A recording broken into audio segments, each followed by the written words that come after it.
Last time on the wilds of Valandiir, the Crown Collectors pressed ever deeper into the Morov Island's ravenous jungle, where even the land itself seemed hungry. Amidst the chaos of warring reptilian factions, you crossed paths with the enigmatic monk treacherous, a chance meeting forged in the heat of battle. The jungle proved no less deadly beyond its denizens. Predatory flora lashed out with poison and thorn, and in some places the very earth split beneath your feet in vast chasms like ancient scars. Along your hike, you also encountered a strange tribe of apelings, their minds clouded by a mysterious and troubling dependency, one that Koza took upon himself to sample, to maybe expand his mind a little. But at this point, the dense green has fallen away behind you, and before you stretches a blasted, lifeless expanse. A great scar of a clearing that leads you to your destination. On the far edge of the world stands Anorak, the distant, weirdly gothic city silhouetted against the endless sea beyond, and whatever secrets the exiled tieflings have left waiting within. That is where we pick up. All of you are kind of on the edge of the jungle. It's not just a stark forest edge to nothing. It does gradually kind of dry out. So I would say all of you are now at the point where you are fully concealed within the edge of the jungle. But you do hear something overhead as you emerge. It is to your left, a little further down, and you can see some kind of a commotion careening down from the sky and impact something further out of view along the tree, in front of the tree line where it starts to clear. You hear it impact, and you hear a really loud, high-pitched, chittering squeal. It sounds like a maybe larger, smaller creature, and you also hear a ravenous tearing. I will say that Maven and to a lesser degree Kravish and maybe Koza, you recognize the sound that descended from the sky. It was the sound of like fire jets. Okay, you have to explain that. Is it sunny? Fire jets? What do you mean? Yeah, it sounded like sunny falling, like not falling, but flying out of the sky. You just can't exactly see what's going on. You can see a commotion like through the trees, but you can't make anything out. And at this point, as you kind of emerged from the woods, he was flying overhead. Right. Okay. Well, I gotta go see what's happening with the child. All right, you gonna emerge from the forest? I gotta see what's going on with Sunny. All right. Anybody joining her, or are you on your own? I'm going with. Yeah. All right. Dawn, everybody is going to join your lead. And so as you kind of make yourself as visible as now you can see the city of Anorak in the distance, you take a look to your left and you do see the commotion where Sunny has a creature that he is just shredding with his claws and biting into with his teeth, and it is it's not really moving much anymore. You see this. Sorry, Steph. Great. Oh, no. What are you doing? Oh, yeah, eat it, Sonny. I don't care. Sonny just kind of stops short, meets eyes with you, doesn't really stop very long as he's continuing to shred it with his claws, and he reaches down to this, kind of six-legged, it's large, it's about the size of maybe, I don't know, a goat or a small horse, and he just kind of tears its head off with his mouth and kind of tosses it in the air, catches it, and swallows it. As the path before you, you do see about 4 or 5 more of these insect creatures kind of scatter towards the direction of the city. And they're just like they're not making a lot of noise, but this chittering sound they make is very, very loud. all of this is bad for her. Yeah. I didn't promise. I think I promised you no more trauma on the boat. Fair enough. So we're back to it. So yeah, Sonny's going to finish his meal, and he's walking around after a couple minutes. He doesn't. Now that there's a clearing, he's going to sidle up next to you, Maven. He's going to all of the fire that kind of he carries with him. He's going to put that out, and try not. He's going to do that thing he does where he kind of walks low because he's a big guy, and yeah. Okay, so you guys find yourself what looks like about a solid mile and a half away from the front gates of what looks like rather high wall that surrounds this city. The city is filled with spires and twisted towers that all sort of taper towards a large castle in the center of the city. It all has a very pointed Gothic style. You don't see a lot of diversity in the architecture. It looks all very similar. And I'll say that it seems like right here out in the open, the humidity kind of drops as you get closer to where this becomes arid, desert. And, the temperature drops a little as well. Doesn't seem as stuffy hot. But you're still passing, I'll say this, you're passing by large boulders, the edges of dead trees, so you're not exactly out in the open. Is there anything anybody wants to do before you make your final leg towards the city? Is going to cast alarm and put up his ward, just so that I know that he has that up. Of course he has. How fucking high as balls is Koza right now? Oh yeah, how is High Koza going to react to a giant insect getting eaten by Sunny? Yeah. Yeah, good question.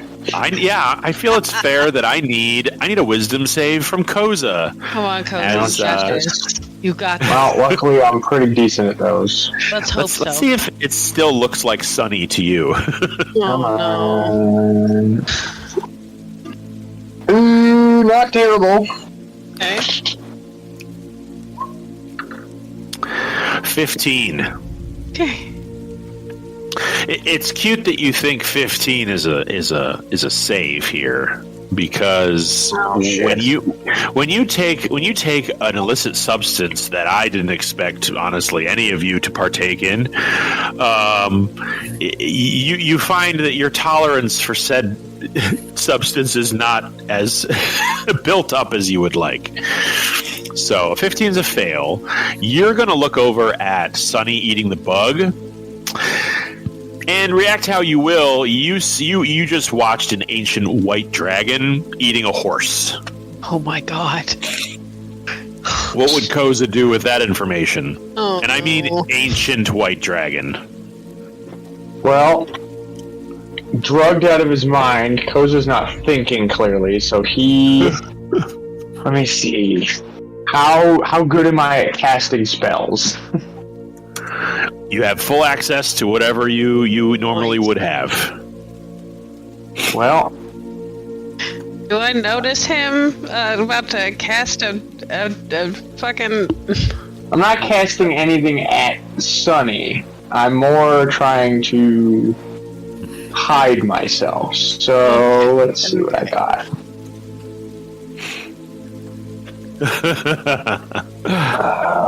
How small can I turn myself with this? Oh, this is bad. Are we just gonna straight lose Koza if he's turning himself into something tiny and runs away? Oh my god. He's gonna go quantum. Yeah, that's exactly what I'm gonna do. I'm gonna cast Reduce and hide behind a tree. Or something. Or anything. Alright, so you become small. So a goblin-sized Koza instantly forms in his space, and you said you're going to hide behind a tree, so he just kind of skips over about 3 feet away as you guys are kind of emerging from the woods, and stays there. That's about the extent of what just happened. Do any of us clock and do this? Oh, yes, everybody. Yeah, I'm not making any attempt to hide that I'm casting a spell. Yeah. How long does reduce last? Up to a minute. Okay. All right. Okay, So so a minute later, I become big again and am scared all over again. Yeah. You guys all watch Koza just kind of get real small, skip over to a tree, and just sit there for a minute. Cozy, you good, buddy? How you doing, No. bud? Yeah. There's dragons about. You mean Sunny? This place is fucking weird, man. I'm You're going to not say that wrong. Kravish's neck kind of grows in length and wiggles around as his dragon-like appearance God, it's becomes a little more happening. prominent. It's And okay. the diadact Where's the- elf is definitely going to change into something. Where's the where's that cloak of calm emotions at? Good question. That would be probably in your inventory. I don't think you're wearing it. Yeah. No, I'm wearing the cloak of fire resistance. Yeah, that's in your. It's in your bag.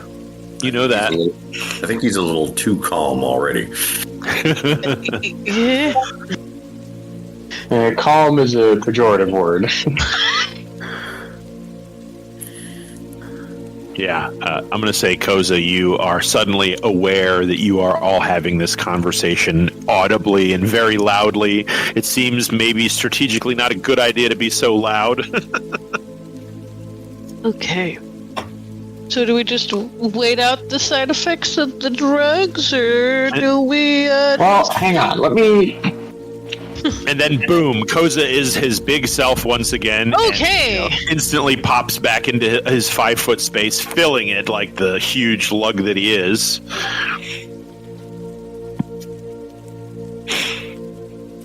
Would lesser restoration do anything to this? Okay, so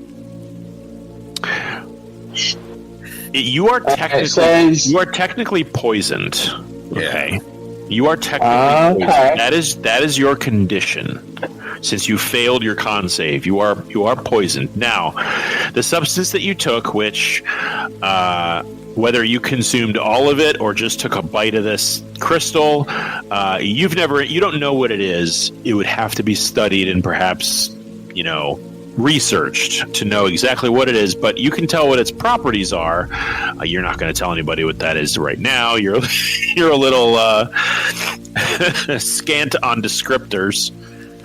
Okay, do I, seeing this, think that I can lesser restoration it out of him? I would say that being that it's some kind of mind-altering substance, you're an expert in mind-altering substance, although you have never encountered this substance either. You would assume that lesser restoration is a pretty powerful spell on just someone tripping on drugs. You're not exactly sure how that would react to this material, but you're pretty sure it would at least take the edge off or something. He's down bad. Okay.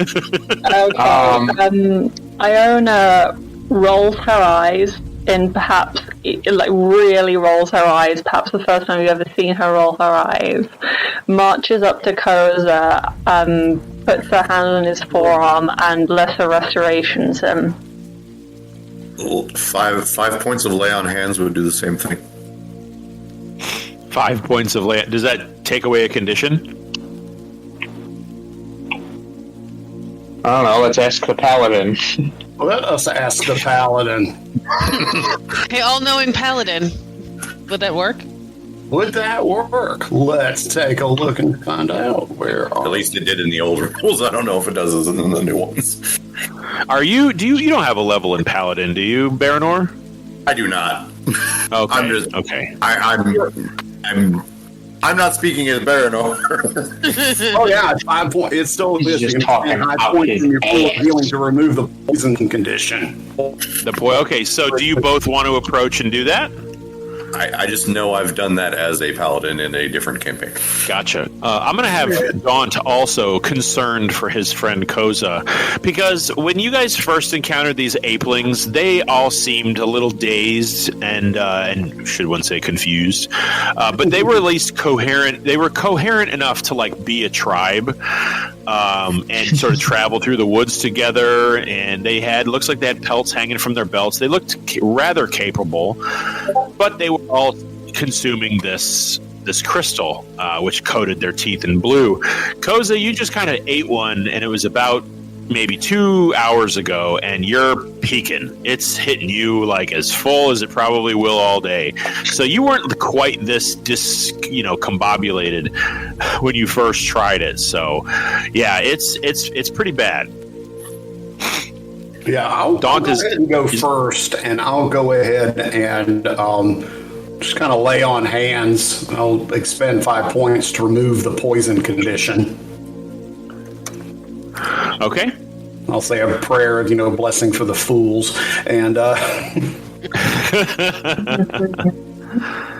the paladin learns. If none of this works, which I'm doubtful it won't, I have an idea. Yeah. So I've done that. Okay, Iona, what was it you were doing? I mean, if Kravish is also doing that, I'd probably wait to see if it works. Before I go in. Spell. But, so how is he having had that? Well, I'm going to just need a con save from Koza to see how this healing attacks his poison condition. It is going to remove it, but we'll see what happens to him. Oh yeah, natural 20. Nice. Thank God. You did a whiz save. Did I say whiz? I meant con. You I thought I did said say con. You did say con. That's my bad. So what would 20 and apply it? Yeah, apply the. Now we're back to.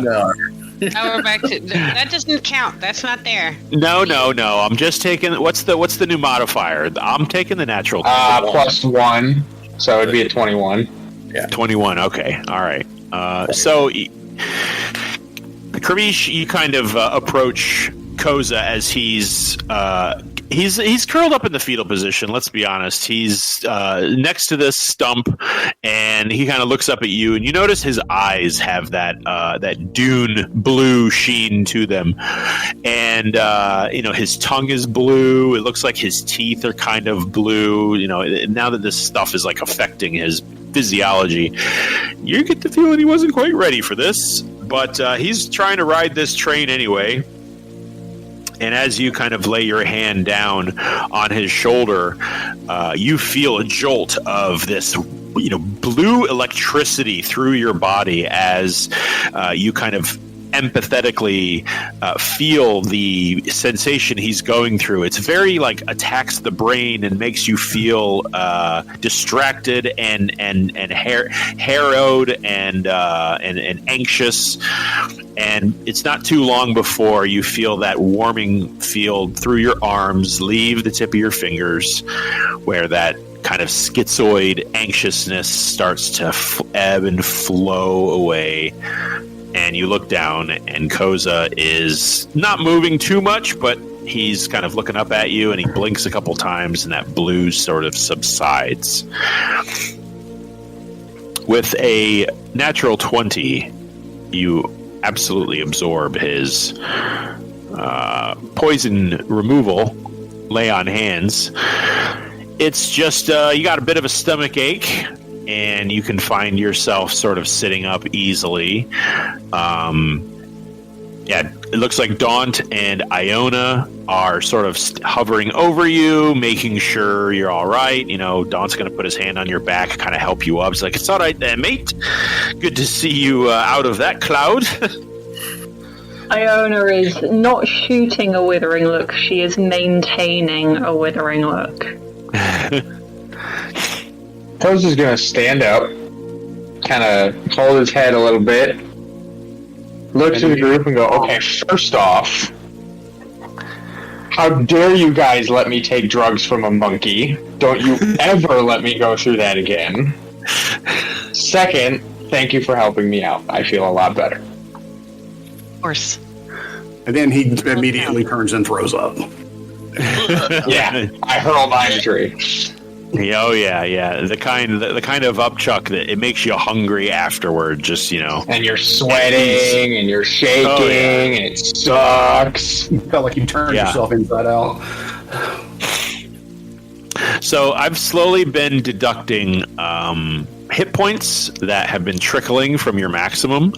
So this whole time you've been reduced in maximum hit points by 25 of total. Oh, Jesus! My God! So just apply that for now. Take drugs from a monkey. Oh, Koza. why would you think? Never mind. I don't. Dude, that just set me back like 2 whole levels worth. 25? That's more than 2 levels. Well, yeah, hang on. Rolled Let's really see. well. Well, let me put it this way. It's obviously That's like save 3 your average rolls. save your maximum pre-drugs and hold on to that number. Obviously, there are ways to exacerbate that and get that out of your way. But for now, minus 25 max. Whew. You're even easier to kill now.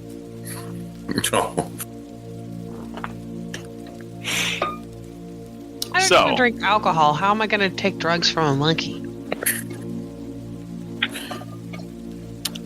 I mean, Dawn's going to saunter over to you and be like, gonna be me. as you guys kind of start, making your way towards the direction of Anorak, Dawn's going to sidle up next to you. What's that?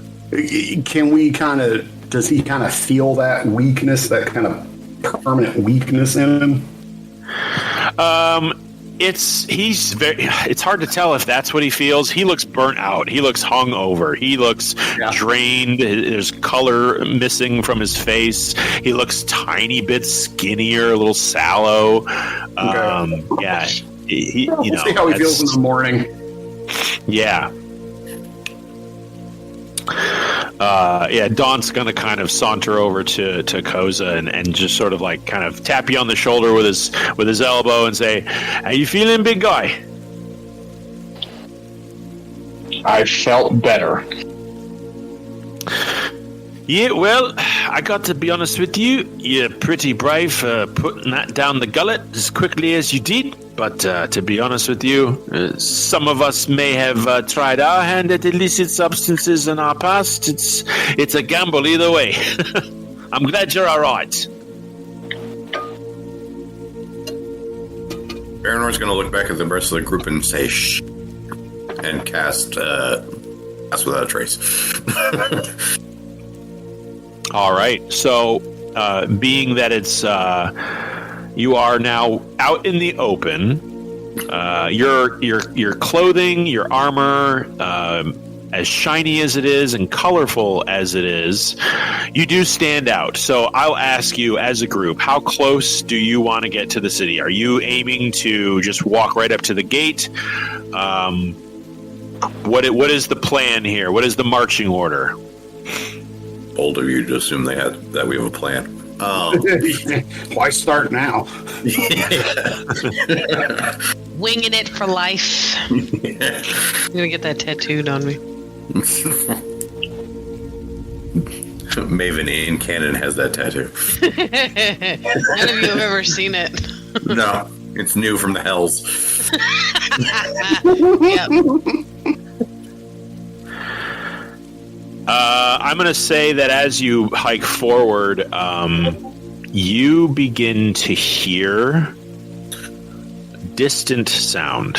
Distant. Now, you're not close enough to the city to where you can hear the waves of the ocean beyond. This city, by the way, is huge, very, very large. It looks comparable to maybe Brackenshire, definitely maybe Dane. It's not just like a a small hamlet on the edge of the ocean. It's a metropolis. It's, like I said, tall buildings, architecture you guys have only ever seen in one place. And even there, it was sort of crumbling and didn't look, well kept as a city should look. And as you're kind of studying the features of this city as it fills your horizon, you run across another herd of those tall insect-like creatures that skitter in your path. These are a little larger, and they kind of see you and definitely see Sunny. Sunny's going to kind of puff up a little bit,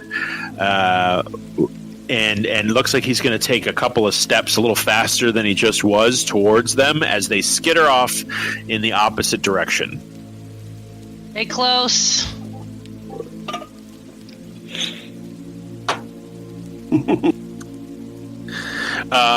So it gets to where you are now at a point where you're probably about, how would I say, you're about a mile and a half. So you're a good maybe 1,500 feet from this massive wall. There is a huge crisscrossing embankment of rock where you're able to kind of, walk between these crossing wall-like embankments of rock as you get closer to the city.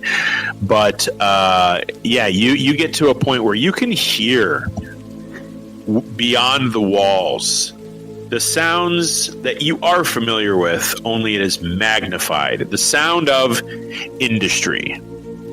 You hear that deep growling, bellowing of smokestacks and clockwork and, large, chunky gears that are kind of moving the machines of industry from beyond these walls. You do see several pillars of kind of black and gray smoke sort of waft straight up from this city. It does a lot to sort of haze the sky above as well. You notice as soon as you came out of the jungle, the sky here is overcast with gray cloud, and that breathtaking blue of the ocean when you first arrived to the island is covered up. So you do see, I'm going to say it, you do see ahead of you sort of a patrolling line of mounted soldiers. I was about to say. So, yes, you do see a patrolling line of mounted soldiers. They're a little far away for you to make out any details. As you kind of weave between these crisscrossing rock embankments. I'm just gonna kind of motion that. I'm gonna kind of go invisible. Okay. Humans are one thing, but to see a damn 6.5 foot dragon, they might get a little freaked out. Are you gonna say that? I'm saying that to you guys. Koza's bigger than you, isn't he? He can make himself invisible too if he wants to. Barely. Yeah. Yeah, you can be invisible too, Noah. Koza's a firbolg. Yeah, but for like a minute. Oh, is that it? Everything Yeah, you it's can not very do is long. for a minute. Well, Daunt's going to kind of sidle up next to Baranor and wherever Baranor and Iona may be, and say, as Baranor just goes invisible. I did not go invisible. Yeah, but you could do that too. It'd be great if you guys just one by one just pop out. I thought about it. And then Maven's just gonna go, what the fuck? Here she is with this giant white dragon. Hey And a wolf, guys, and a wolf. it's me and my dragon. How Yeah. you doing? I'm gonna say, looking down at Luna, she has lost her orange or her blue streak on her fur. It is now orange and wafting with like it's almost like the streak in her fur has this licking flame like pattern where it goes from light orange to dark orange. Her eyes are fully orange with a kind of a trail of flame emanating from them. Does she look okay at least? Like, is she in pain looking or? Your passive insight is enough to tell you, no, she's not limping, she's not whining, she's not looking stressed, she's not even panting. She's just kind of looking intently at the city. And then she catches you looking at her and she looks up at you and just says, "What?" Okay. I just send her emotions of mild concern, but then turn my attention back to the city. Yeah. As you do, you notice the same thing that Daunt notices as he kind of watches a small cadre of these soldiers definitely looking in y'all's direction, and two of them break off, followed by a third and a fourth a little further away, and begin trotting towards you. Daunt's going to turn to everyone and say, "Listen, I don't have a lot of time. Should I change into a tiefling? Would that make things better or worse?" Probably worse, since you don't know any of these people, and I'd imagine they know all of the tieflings here. And he's going to panic and kind of half turn into a tiefling, where his skin goes jet red and his ears go sharp, but he doesn't grow horns, and he has his golden eyes and his same hair and goatee, and he just kind of looks at his arms as they kind of approach, and he's like, "Shit, I can't change back now. Damn it." You're committed to the bit now. Yeah. And you see these two folks show up, and their mounts look, and all of you kind of take a gulp of, oh, damn. Their mounts look very familiar. Oh. Fucking fabulous. I had no money. I can't pay for it. And also, flies are the worst. It's funny you think that they're flies. Fly enough for me, okay? Yeah. I hate them. I don't like them. No likey. No. That's all right.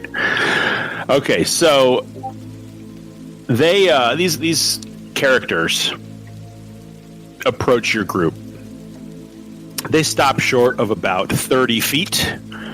And the chittering of their mounts kind of comes to a close as they just sit and stare at you. And it's not too long before their two friends kind of straddle one on either side of these two riders. So now there are four.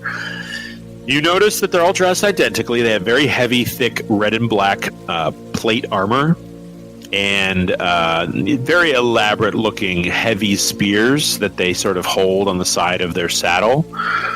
And they just kind of look at you and lean into each other. And they begin to speak a language that you don't understand. Although, Baranor, what do you speak? That's a great question. Draconic, Dwarvish, Elvish, Primordial, Sylvan, and Thieves' Cant. So no one speaks Infernal.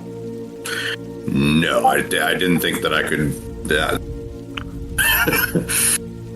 Would Maven recognize it even if she couldn't speak it from being in the hells? Okay, that's a good question. Great question. Yeah, let's have a history check at advantage, because you were there for like 3 years. Yeah. But at the same time, it's not like you made a lot of friends, and it's not like you had a lot of long conversations. You just sort of walked the streets and listened to people talk. 26. 26. Okay. So I'm going to say that while you don't speak Infernal, you would at least know what you were hearing. So the fact is that you don't recognize what any of them are saying. Okay. But you can tell there are similarities in a few things that you've heard, like the word for enemy. It sounds similar, but it also kind of could be like, father. Like there's a weird dialect here you're not picking up on. And one of them just kind of leans over to his friend as they stare at you, not advancing, not pointing their weapons, and just kind of leans, and you hear him say, "Is war ist das? A Verausch." And it gets to a point where they begin to take a couple of steps toward you, and you hear them kind of, "Sie denn Niden."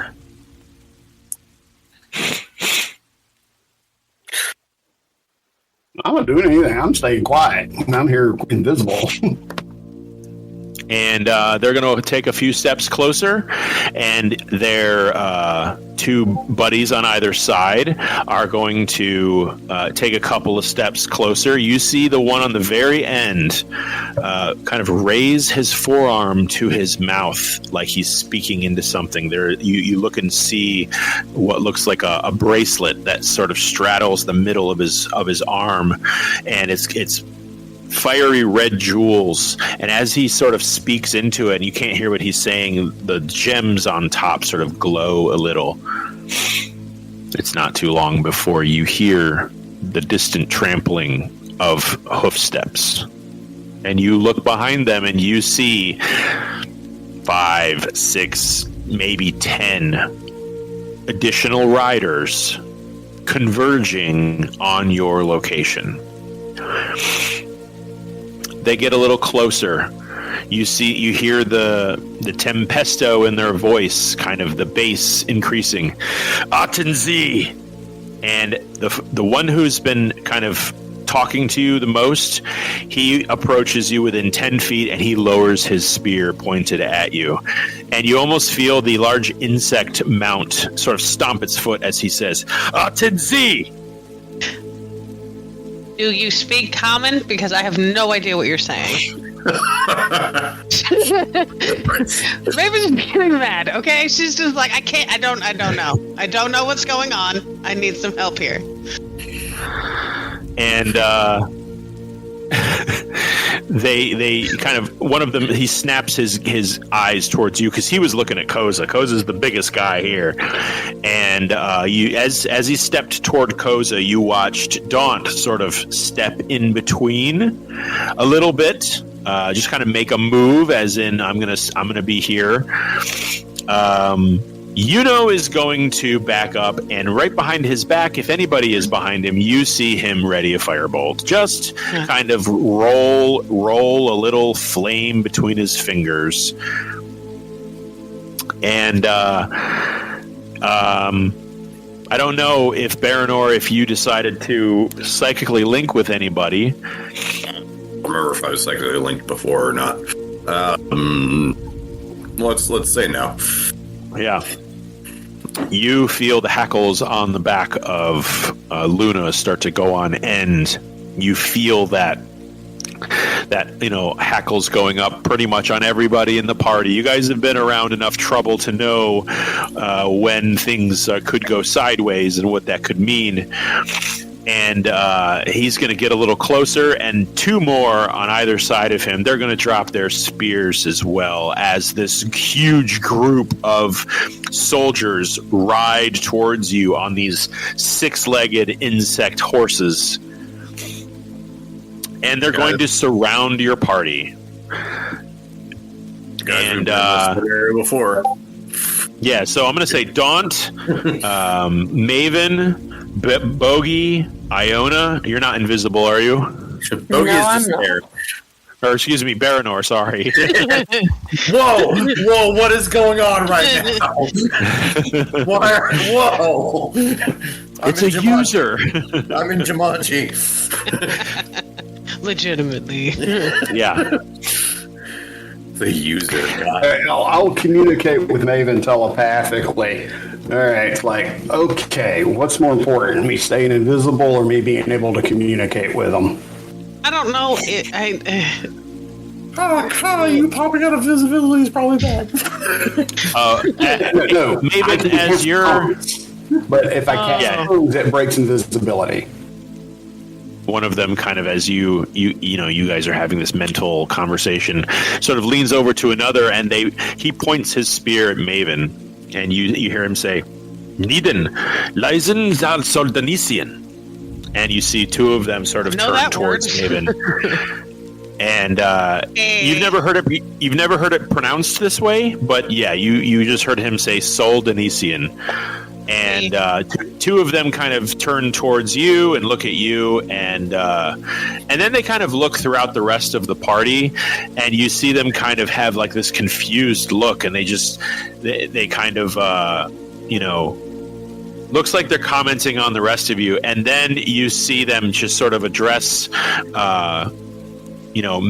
and Koza and like the big group and say, "It in vines and zinsen." And he looks down. One of them dismounts. He's got his spear that he hooks to the side of his horse, and he's going to draw this longsword. And it's got this wicked, like scimitar-like curve. It's not quite as robust of a curve like the Windrazor. It doesn't have that kind of coppice hook at the end that the hooked coppice has, but it's this very stylized, almost Lord of the Ringsy, elvish sort of curvy blade to it, and he just sort of draws that, and you see a line of smoke or steam just sort of emanate from the back of the sword, and he just kind of holds it out and looks at all of you, and he just kind of points at his mouth or his head and just says, Intanzi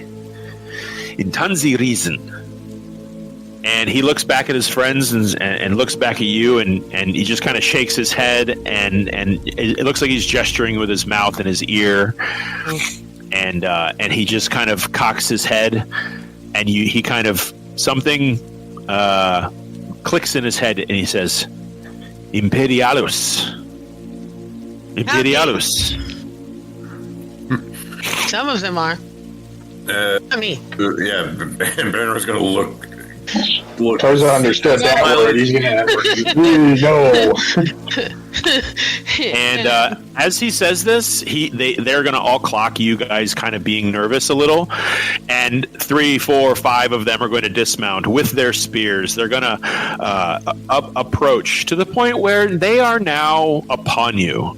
They've got their spears a couple feet away from you, and you hear two of them whisper, Indian Imperialos, Sinvaras, and two of them take off in the opposite direction and head back towards the city gates. Did you just say sing for us? That's what I thought he said too. Yeah. And that one who's got his sword out is going to get a little closer. And you see him sort of touch the side of his helmet. And from within his helmet, you see a glowing whiteness from behind his visor. And he is going to look at Daunt. And he's going to look Daunt up and down. And he's going to kind of giggle to himself a little bit. And he's going to look at him, and then he's going to look at his fellow soldiers and look back at Daunt. And he's going to kind of shake his head a little and just say, Grievin. As he steps away with kind of a mocking tone to his voice. But he's going to step exactly in the direction and position and stop right in front of Kravish. And he's going to look dead in your direction. And he has to look up because you're taller. And your insight tells you maybe he can see you. Mm-hmm. And he's just going to kind of put his hand on his hip, and his other hand has his sword out, and you hear him growl under his breath, In Greinvin. Maybe being I able think to he can understand see them you. is a good idea. I'm guessing he's saying something like, I can see you. I know you're there. Some shit. Okay. Like, there's no need for violence. Yes. And I'll drop invisibility. The others in his party are going to take a half a step back. You hear kind of a gasp, but you don't see this fellow move.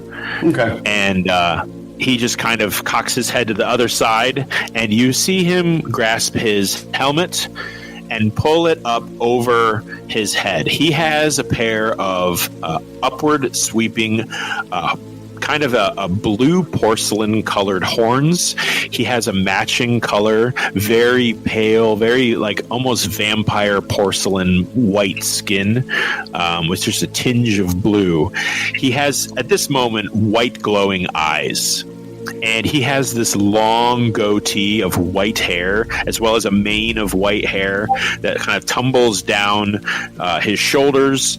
And he's got this long white goatee, very sharp but small nose. Looks like, for the few tieflings you've encountered in your life, maybe middle age. He just kind of like holds his helmet out. Obren klas du mir. Mal Drunenvark. And the others just sort of step forward and relax their weapons slightly. They're still pointing them at you, but they're not like intent, like they're about ready to stab. Okay. Can you understand what they're saying now? I hadn't cast the spell yet. I don't have a fucking clue. I'm just going to make a motion as, nothing offensive, and I'm going to go ahead and take the clay ziggurat out. Okay. And then I'm going to go ahead and cast tongues. So I need you to make a quick persuasion check. And I'm going to have my guy make an insight. 27. He got a natural 1, so as soon as they see you make movements with your hands, you see the ones that are not holding their spears in hostility. 10 So there's no somatic component. It's verbal and material. Yeah. Okay. All right. So you pull out this little icon thing. This is just a pyramid. Yeah, and they just kind of look at it, and they hear you speak, and the lead tiefling is the one whose eyes bulge, and he starts to put his hand up and bring his sword kind of even with a striking pose, and which gets everybody else in his party kind of nervous, but nothing happens, and you just hear him say, "He casted a spell." I did, and he can understand me. This spell will allow us to communicate with each other for a short time. You speak Vorin. I do now. And thanks to the benefit of the spell I just cast. How long does that last anyway? 1 hour. Okay. So he's going to kind of look at you and say, "So, you are Imperials, are you not?" We represent the Empire on a mission of critical importance. So, we are. You have decided to break the treaty. And you see him just sort of bark at his soldiers, something that sounds very militant and authoritative. We were not informed that there was any treaty. Yeah. And he's going to just sort of spin around to you and say, "You were sent by the Empire and you had no idea of the treaty. You are either criminally ill-informed or you are stupid." And he's going to He's going to approach. We don't hear any of this, Maven. I'm sending it to you through the psychic link that apparently our presence is breaking some sort of treaty. Well, that's only with Maven. Yeah, no, yeah, that's still my face. Okay.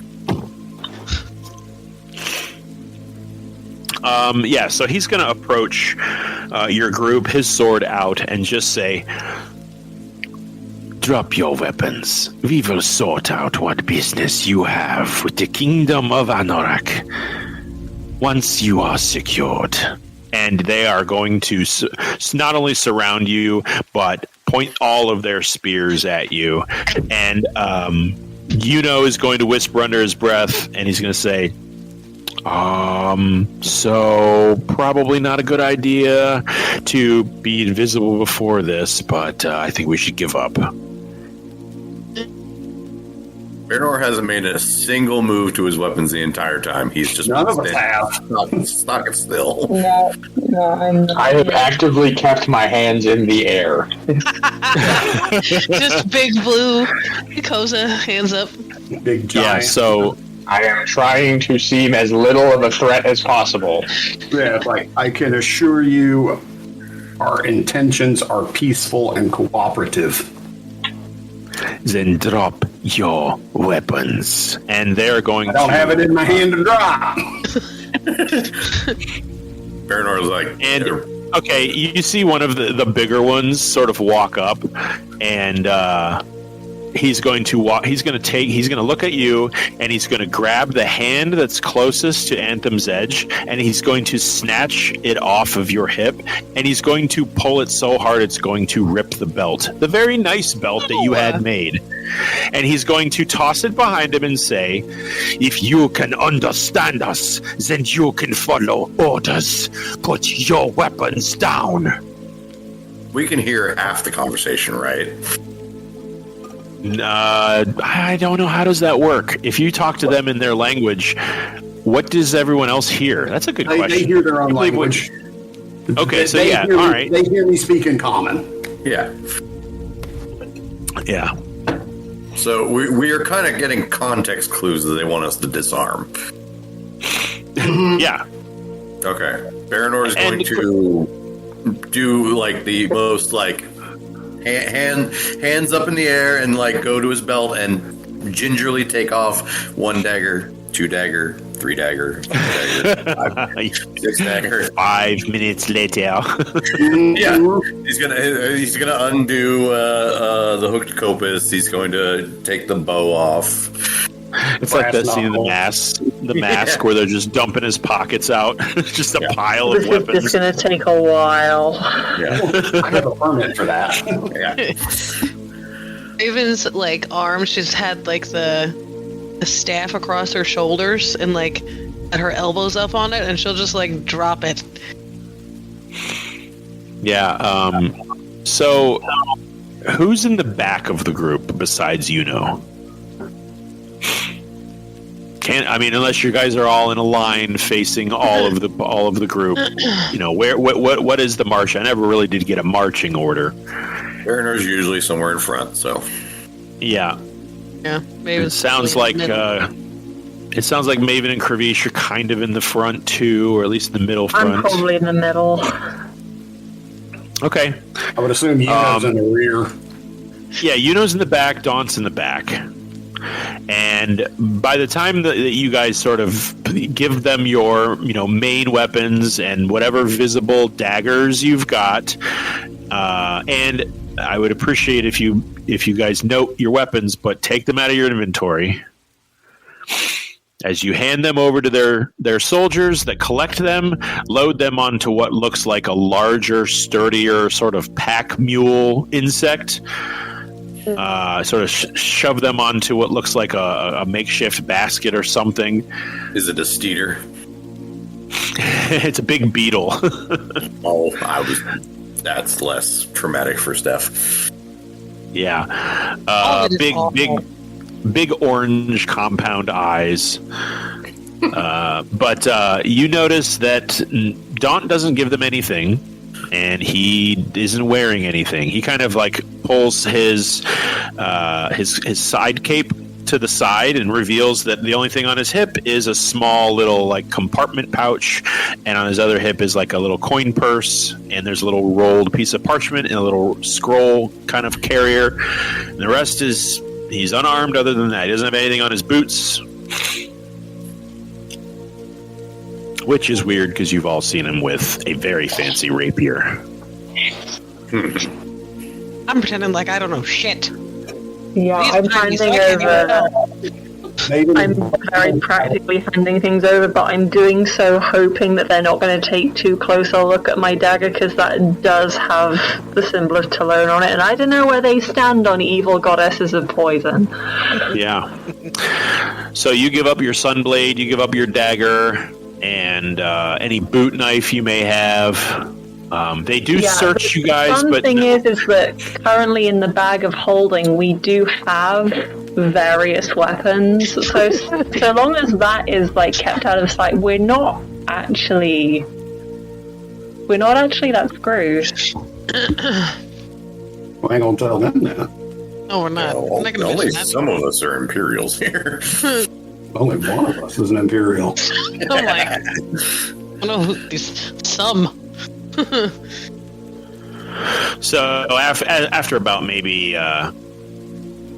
5 minutes of really going through your gear, making sure they don't take it. You see them kind of like check your stuff, go through your belongings at Spear Point. Obviously, they're all just sort of business business only.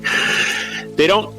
You notice they don't steal anything. They don't take like a coin purse and tax you. They collect your weapons, and that's it. Is going to lose his aspect of Bacab. He's also going to lose his wand of Identify, as they don't really know what it is. He's got I do believe he has a staff. He's got like a big, giant lion's claw holding a sapphire staff.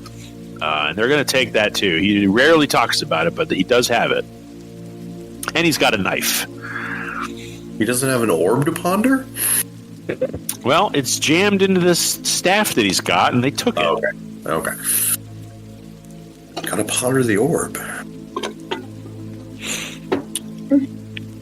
It only has the creepy looking skull.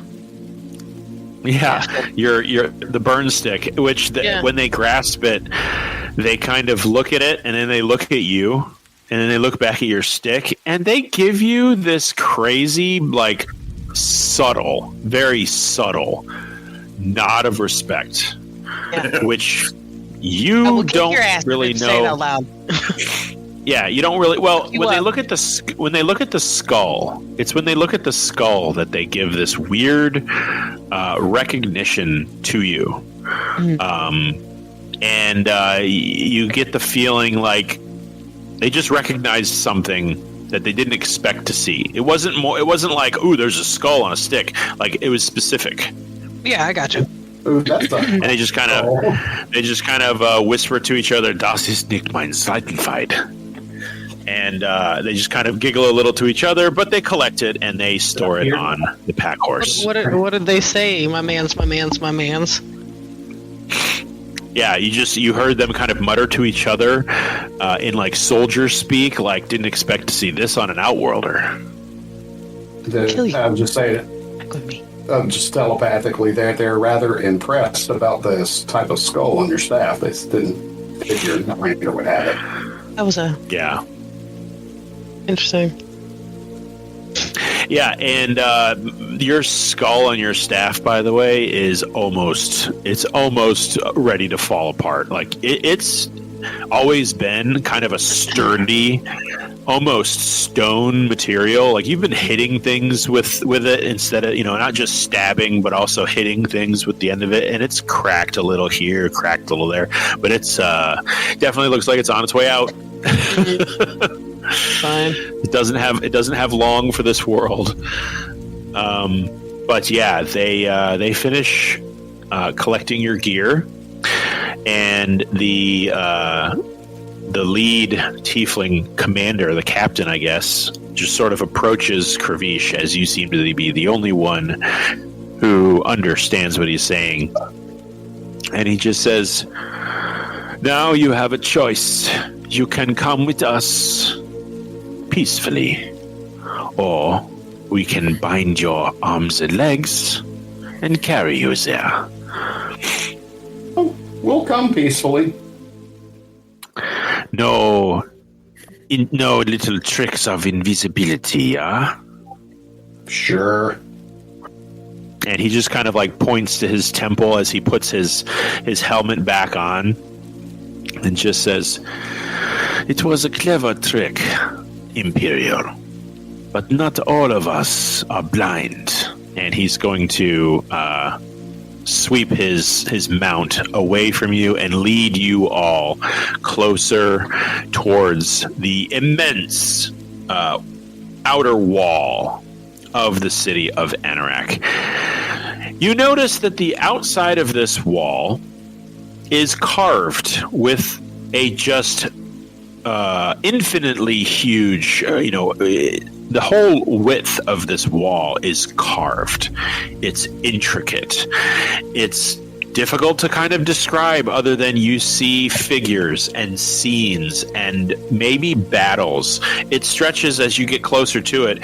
The wall is at least 100 feet tall. It's absolutely massive, and there is a huge retinue of guards, just like the ones which you've got about like 25 guards sort of surrounding your position. There is a whole regiment of patrolling soldiers on similar looking insect mounts. Some of them are bigger, some of them are more spindly, some of them have brighter colors, some of them have wings, and they're just kind of like walking about. There's also many soldiers on foot, but they all seem to have pretty much the same armor set. This kind of full plate black with red and some silver highlights, with their helmets having like holes in them to accommodate their horns, which it looks like all of these characters have horns. So it doesn't look like there are, you don't actually see any other races here besides tieflings. Okay. I'll just kind of like casually comment as we're walking. Wow, the architecture and the artwork on these walls is very impressive. How old are they? Who are you speaking that to? Either the commander or the nearest. The commander is not near you. He is at the front of this party that's leading you all in. The closest guy is just a random soldier, and he's going to kind of just sort of turn his head towards you. And you said tongues last an hour? Yeah. Okay. He's going to kind of turn towards you and then look forward and just say, "Very old." And he's going to kind of change his pace a little, so he kind of widens away from you a little bit, and he just doesn't seem that eager to chat. He's more interested in sort of just keeping his position, and kind of glances at you again. Keep moving. Okay. Baron's going to take this time to psychically link to just about everybody. Probably just except Daunt. Let's see here. I wonder, does Daunt know that you keep excluding him? Like, let me look here. Kavish, Iona, Koza, Maven. Yuna would be 5. I'm going to exclude Maven then, because Maven has Kravish to relay as well. Mm-hmm. Okay.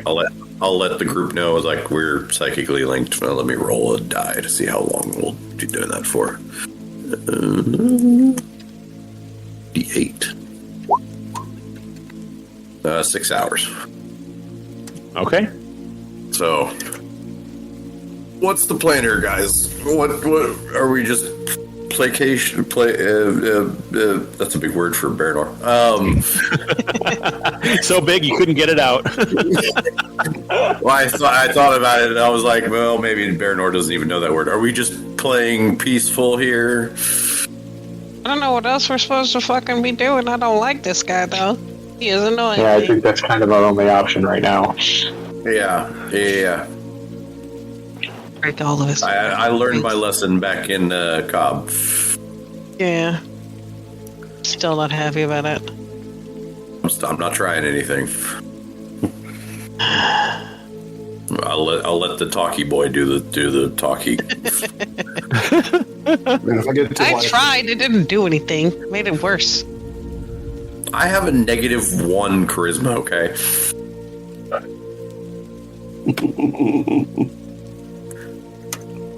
And when it gets to like official, like representing the Empire, then I'm gonna let a wizard boy do the talking since he's like the official Imperial. Let's not mention that just off the bat. Okay. I've heard your side of the story. Let's stick with that for now. Okay. Cool.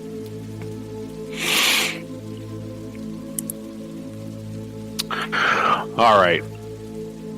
So you guys are led up to the gates, and you can hear, Kravish, the sound of orders to open the gate, and they are definitely using military shorthand, which you don't understand. It sounds like gobbledygook to you, but it's like, you hear them talking in code. Red hook mounted, and faster than light travel, that kind of stuff. It sounds like coherent words, but it doesn't make any sense in their context. So they stop for a moment, and the captain approaches the huge doors, and these doors are made of the same kind of a brownish gray stone that the high walls themselves are made of. And as you kind of are at their edge, you see surrounding the foundation of this wall are a series of hedges of black thorn bushes, and it looks like creatures made of stone, not exactly statues. And they're all different races. You see a minotaur locked in position, holding a huge axe that's also made of stone. You see what looks like a centaur with one arm missing and the other holding the back of a bow. And you see several of these little scenes. You see two humans locked in battle.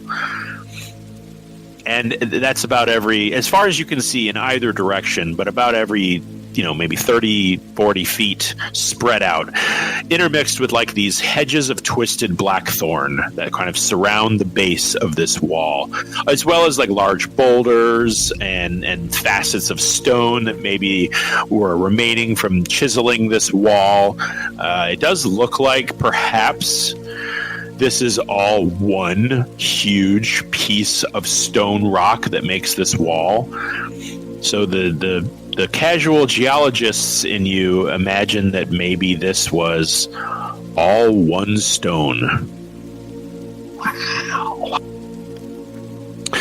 You hear a kind of a lurching, groaning ka-chunk, and a groaning sort of split with a heavy, deep grinding sound as the doors of this wall split open and reveal a kind of an accessible point. It's not like these huge, probably 50-foot tall double doors. They don't split. There's kind of a smaller section that looks like it's got accessible space for maybe 10 people side to side, but it's definitely more manageable than you imagine these huge doors would be. And they creak open and begin to swing outwards. And you hear that same sound of industry, except it kind of washes over you with the crispness of having a kind of a direct line of sight to parts of this city instead of over and behind a wall. And you hear the sound of a city, which is kind of a welcome reprieve. The last time you heard that was, I believe, in the capital before making your way to the Taliesin Monastery. And those of you accustomed and comfortable with city life feel a familiarity, but not a comfort. There is an aesthetic to this place that is wholly alien and foreign to all of you. It's almost like the streets are dark, even though it's daytime. You guys are, by the way, in the middle of the day, midday. And the soldiers just pass through, kind of giving a strange sort of hand salute. That kind of, it's almost like they grasp their left shoulder with their right hand and form a fist. And they all kind of do that to each other, and they continue down what looks like not a main thoroughfare, but it's definitely a larger kind of street that kind of has these high but low hanging banners. And you notice on all of them there is a symbol. It's rather simple. It's 3 kind of vertical lines that look like they begin to intersect towards the bottom with a if you imagine an upturned crescent moon, but with several sort of points along the inside, like a bat wing, underneath those 3 converging lines. Big red banners, gold symbol, gold trim, and you see that kind of iconography everywhere. So let's see, who was invisible and who is not invisible anymore? Oh, we're all visible now. Yeah. Okay. Good idea. Let's see. Let's have everybody give me a fresh perception check. As you are kind of coming face to face, you're definitely making a commotion. Everybody just watched the doors open. It definitely stops people in their tracks to watch this retinue of soldiers and guards come through this gate. Is it possible to put guidance on myself? I mean, Absolutely. It's a small prayer. Okay, in that case, I just guidance myself. Wow. Check work. 17 plus 4, so for a 21. Okay. One of the guards is going to clock everybody kind of praying, and you, Kravish, are going to, with your 17, with a natural 4, the natural 20 of the D4. That's weird. You're going to get a 21. So you kind of clock them clocking you, and he kind of just shakes his head like in a little bit of, I don't know, annoyance. As you see through his helmet, he's looking at you, he's looking at Maven, he's looking at Iona, as you guys kind of grasp your holy symbols and bestow upon yourself a little oomph with your roll. As you look around, you notice that there are no dwarves, there are no humans, there are no elves, there are only tieflings on the streets of this city. No gnomes, no firbolgs, no dragonborn, no imperials. And you see some of the I think I remember last session somebody said they were hiding their badges. Was that you, Kravish? I think I said I was hiding my badge. Okay. Really good idea. Well, I'm going to say Yuno's smart enough to probably tuck that under his robes, but you were all at one point wearing them, so I'll say at least one of you's got it out. you hear the word Imperialus a few times from the denizens of this place, and the air is thick with suspicion as well as smog. It definitely smells like Brackenshire, although there's this weird kind of crisp cinnamon-like sweetness to the air as well, along with smoke and soot. It's very strange. It's a strange aroma. And the captain leads a group. Now, mind you, you're not being escorted by 60 guards. There's enough to outnumber you, and the ones in the back have their spears towards you, and the ones on the sides are just kind of surrounding you as you move through the streets. Everybody's parting ways. You kind of peek your heads around. Some of you got some pretty decent perception rolls. You're peeking your head around at the, looking at the buildings. There's a difference in the storefronts and doorways to what you're used to. You're used to seeing that kind of like thatched roofs and cross wood paneled doorways and maybe arches and things like that, and a little soft glow behind a cross paned window. Here, everything is black iron and filigreed with, gold and silver twisted pillars supporting 2 and 3 story buildings with sort of black stone brick faces and windows that are very thin with stained glass, just black stained glass webbing throughout. So a very different aesthetic you see of the architecture around here. And they lead you. It doesn't feel like they're heading along the edge of the city. It kind of feels like they're heading into the city further. You're not exactly sure towards the center, because at this point, with the couple of twists and turns they've taken through the streets and the din and noise of the foot traffic, as everybody looks around you at you, and you stop conversations and you create a scene as you move through this single raced population. So you're not exactly sure which direction you're facing or where you are. Even looking up to the sky, you can't tell where the sun is to gauge direction. Okay. I give a couple of friendly waves. Hi. Nice to have you out here. Ooh, what is this, velvet?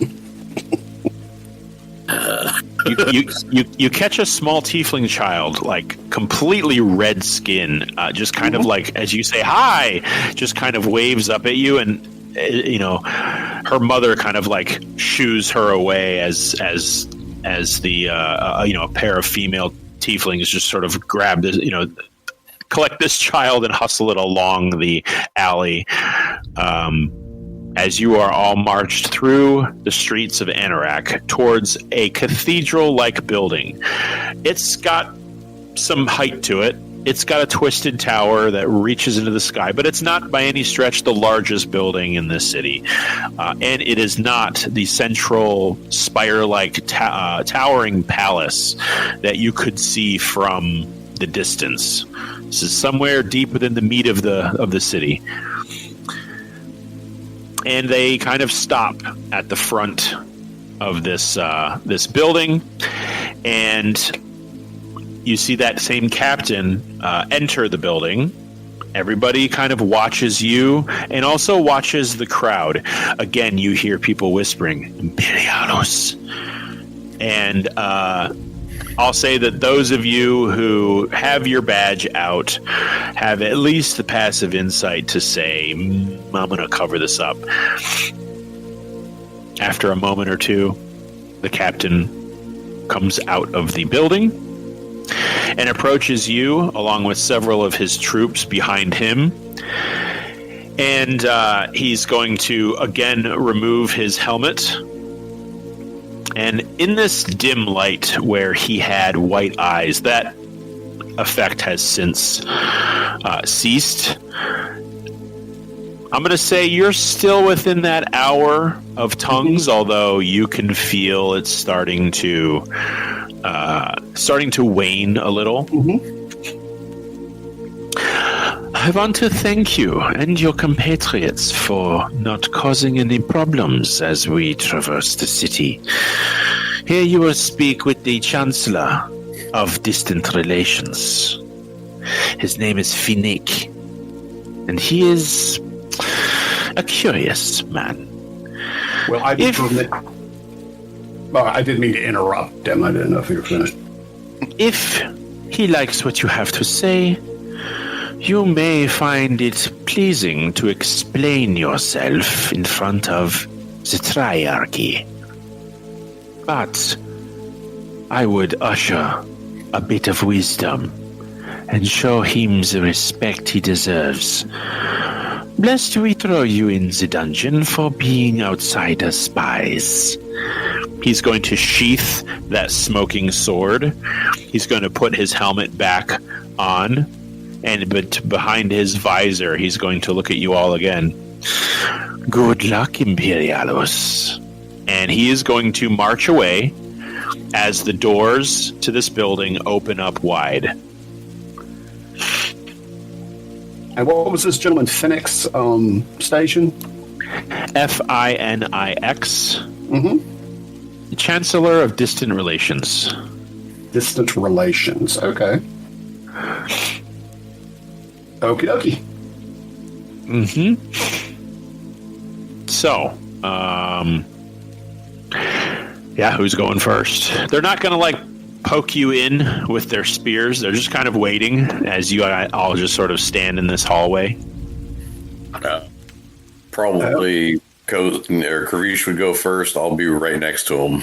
Mm-hmm. Okay. Here we go. What are we doing with the pets? I guess they're coming with. I don't know about Sunny. Oh no, they are not. They're not allowing Sunny. No, Sunny's too big. Oh, he's not. He's so small. I'm just picturing Trinket outside the council chambers, just with the guards not knowing what to do with the big giant armored bear that has bows in its hair. Mm-hmm. Don't scare the children. I'll be back. I'm gonna make a little I do what I want kind of roll. I got a 17.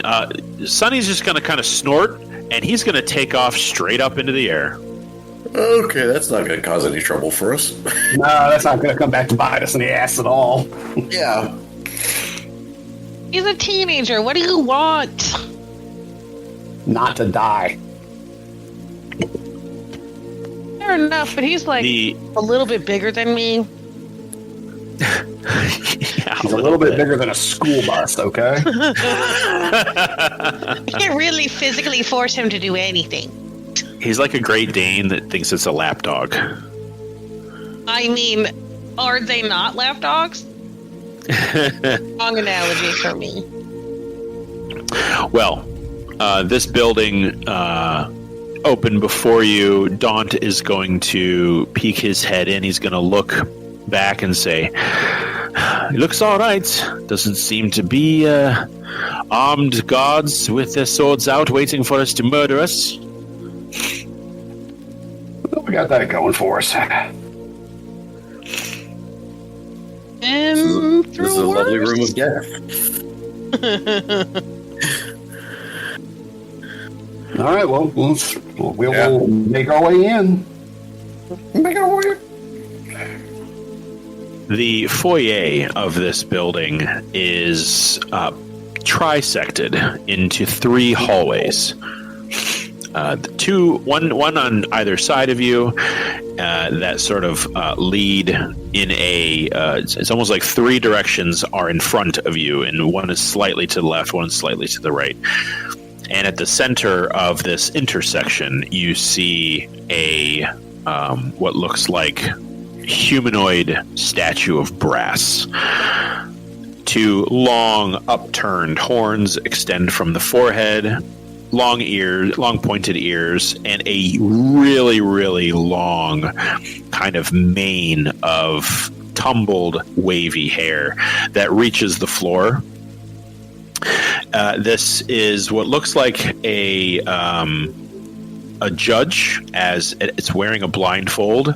It's carrying an orb in one hand and a almost a small model of a city in the other.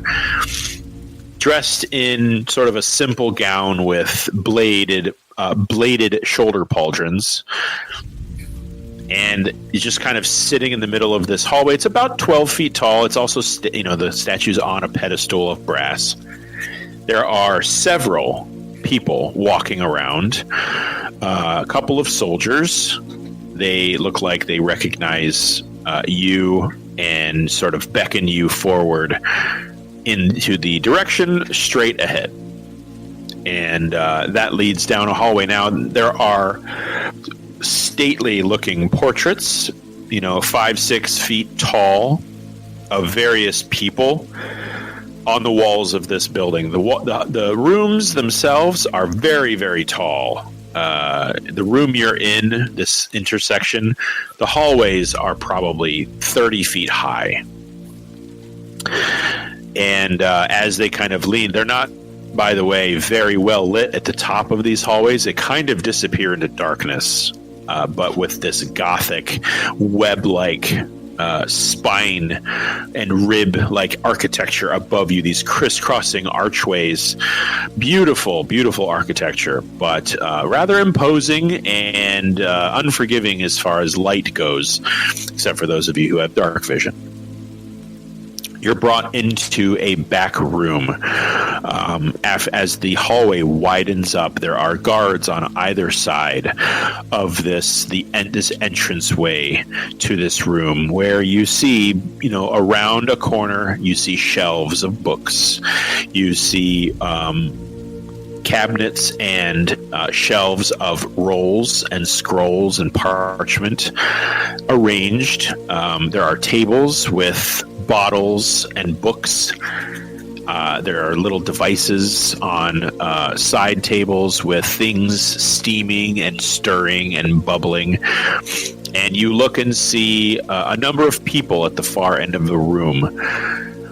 There's a figure surrounded by guards and a couple of similarly dressed nobles, so to speak. But you see this gentleman here behind a book look up at you. Red skin, yellow eyes, very, very heavy on the devilish features of the tiefling.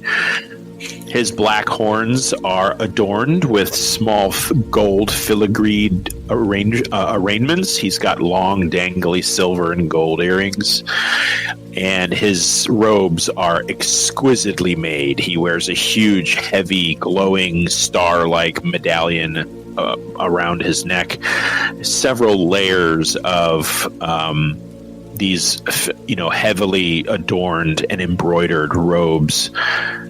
And he's just staring down at a book, and his gaze is broken as one of the guards approaches and sort of whispers towards him.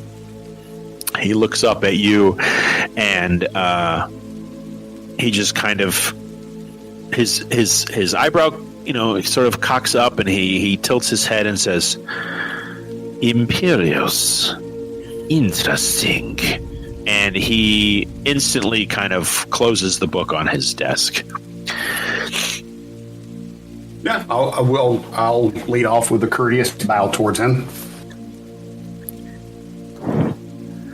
So, the captain informed me that we picked up a cadre of Imperial Knights of the Wilderness. Am I saying that correctly? Knights of the Wilds is the formal title, but you've got the general idea. Knights of the Wild. Of course. Please, gentlemen, that won't be necessary. We can take it from here. These are our guests. And you see the soldiers that sort of escorted you in kind of relax a little. I assume that your weapons have been confiscated as per our policy, yes? Yes, they have. He kind of turns his head to the soldiers. You see, what kind of threat could they be to us?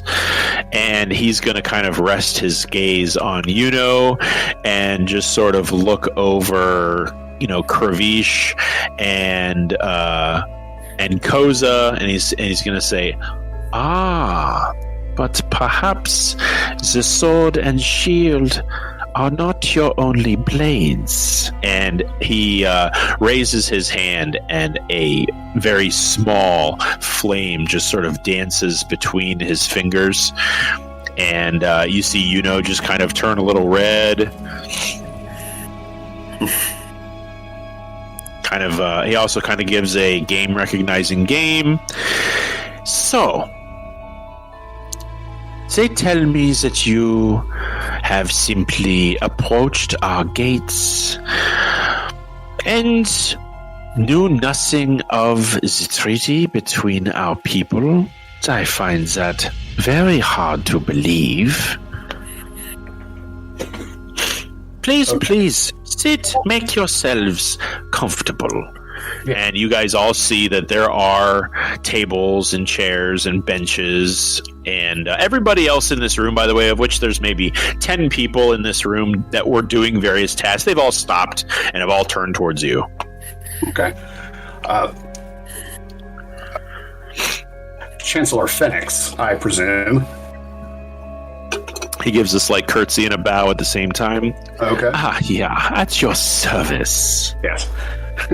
First of all, please forgive our less than impressive appearance right now. We had just finished a 3-day trek through the entire breadth of the Isle of Baraxis to get to you. Aha! You brave the jungle to get to us. Why not simply fly or sail around the island straight here? True, we don't typically get very many Imperials on this side of the continent. We deal mostly with those from the Azumi Islands. We were advised against those routes due to certain airborne inhabitants, as well as the impassable terrain around the coastline. Yes. Well, flying low does have its disadvantages. Gammatrix is especially trying on the patients. But we tend to stay away from the southeast side of the island. Yes, sir.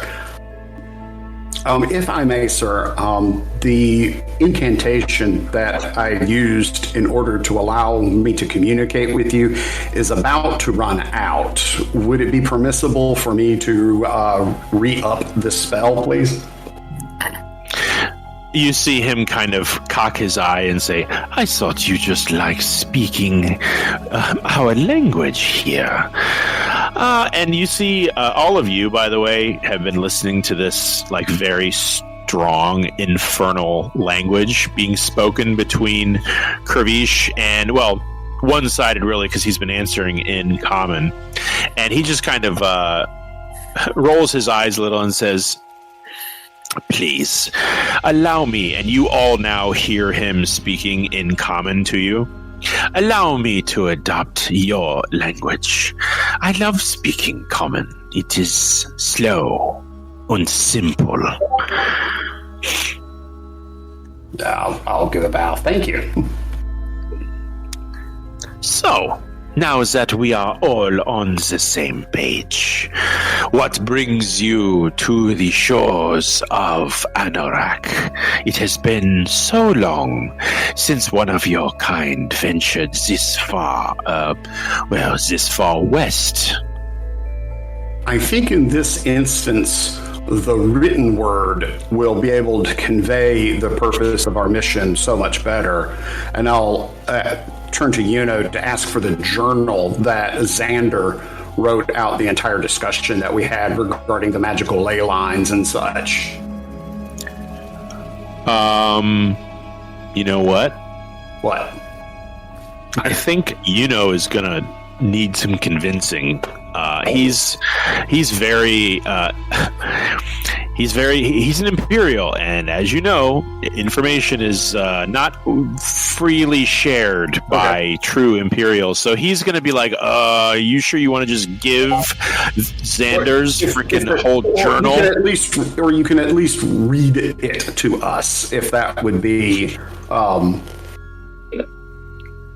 We just don't want to miss any important information that would effectively convey our reason for being here and intruding upon the Chancellor's time. It will be the most effective way of explaining it. Okay. I guess Yuno is going to say, all right, what should we tell him? I mean, what? And he's going to be like, Yuno's going to pop up and say, is it cool if we have a little huddle real quick? We can huddle telepathically. Yeah. We're already telepathically huddling. Yeah, okay, so, and Yuno's included in that, and you said Daunt is as well? Yes, and Maven is excluded because she has Kravish to relay. I can be the intermediary. Yeah. Oh, okay. Cool. Game and telephone. Awesome. Huddle. So Yuno's going to kind of mentally turn towards the group and say, all right, how much are we telling this guy? Because it sounds like if we are able to talk to him and we do well, they're going to let us talk to whoever the Triarchy is. I don't even know who that is. None of us do. It sounds like maybe the governing body of the city. I would assume that. Yeah, so maybe we don't blow our whole wad with the middleman here.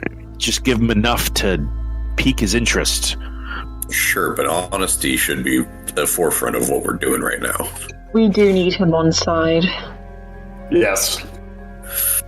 Daunt's gonna say, I can hear you all in my head. Ooh, flowers. Ooh. And he's gonna say, this is quite a convenient way to communicate, guys. You've been in the group before. I think only once. Yeah, it was one time. I think it was just he and I that I had communicated with.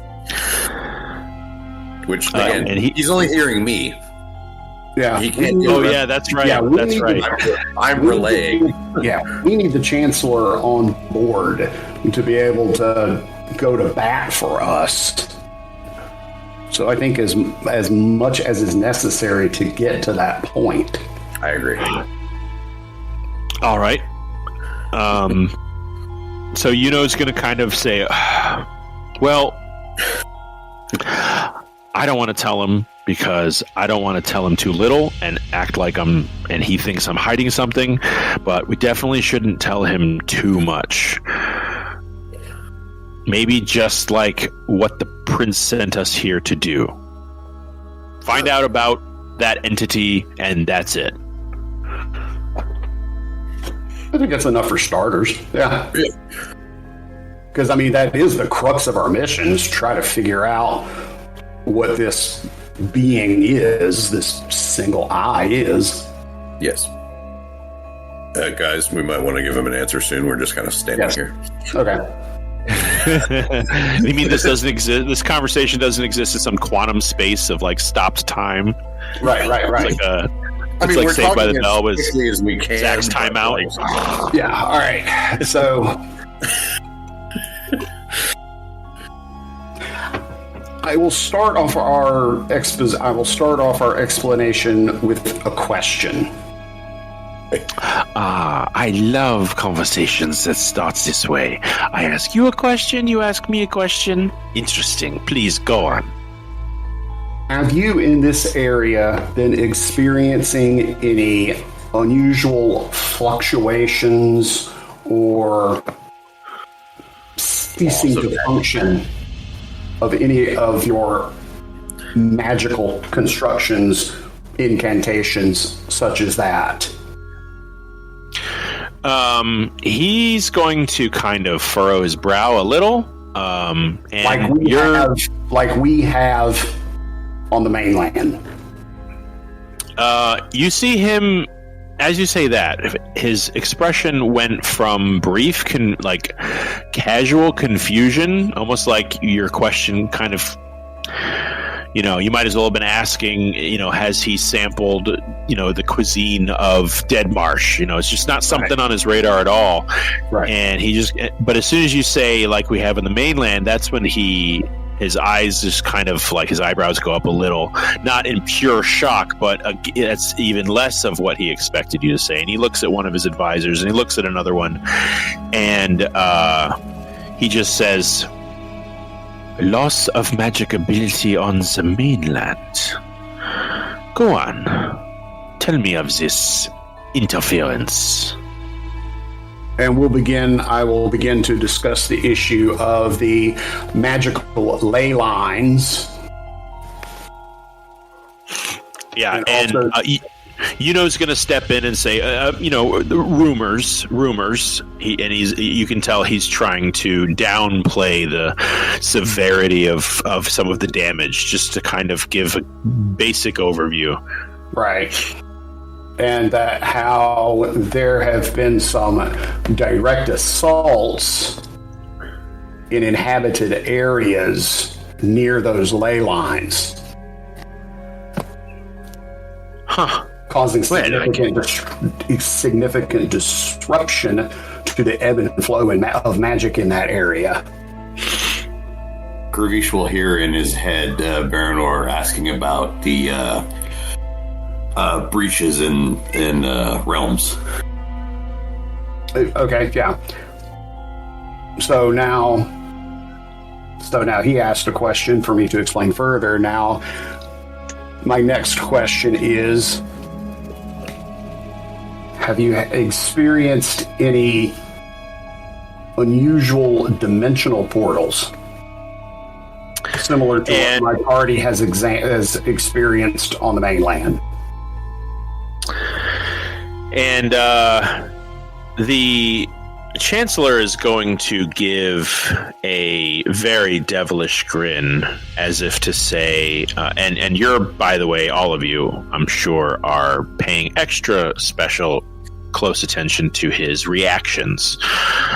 And you can tell, Kravish, that his charisma is just as good, if not better than yours, where you can't really tell if it's a smile of covering something up or if it's a smile of like fascination, as he says, my, you have seen some things on the mainland, have you not? I can't say there have been any of these interplanetary, interdimensional incursions like you're describing. No drops in magical power, as he juggles a dancing light globe in his hand briefly before wafting it away. Nor has it given any weakening to our magical ability on the whole. And you look up, and you can see several, like, very interesting and intricate magical devices dancing with magical power, orange electricity snaking from one forked tine of a kind of a bauble to the other, and it all seems pretty healthy as far as its magical strength. You have no idea what they do. Mm-hmm. So, no, I don't believe we have experienced anything like what you are saying. Okay. I will then go on to explain our observations of some interdimensional rifts. Aha. Well, it sounds like the fabric of reality is coming undone on the mainland. Perhaps you should stay away. To Kravish, how about the symbol? Mm-hmm. I'm about to say, we have also come across an ancient symbol that predates any of our historical references. We felt... Okay. Mm-hmm. Yeah, that predates any of our historical references. and our primary purpose for being here is to seek,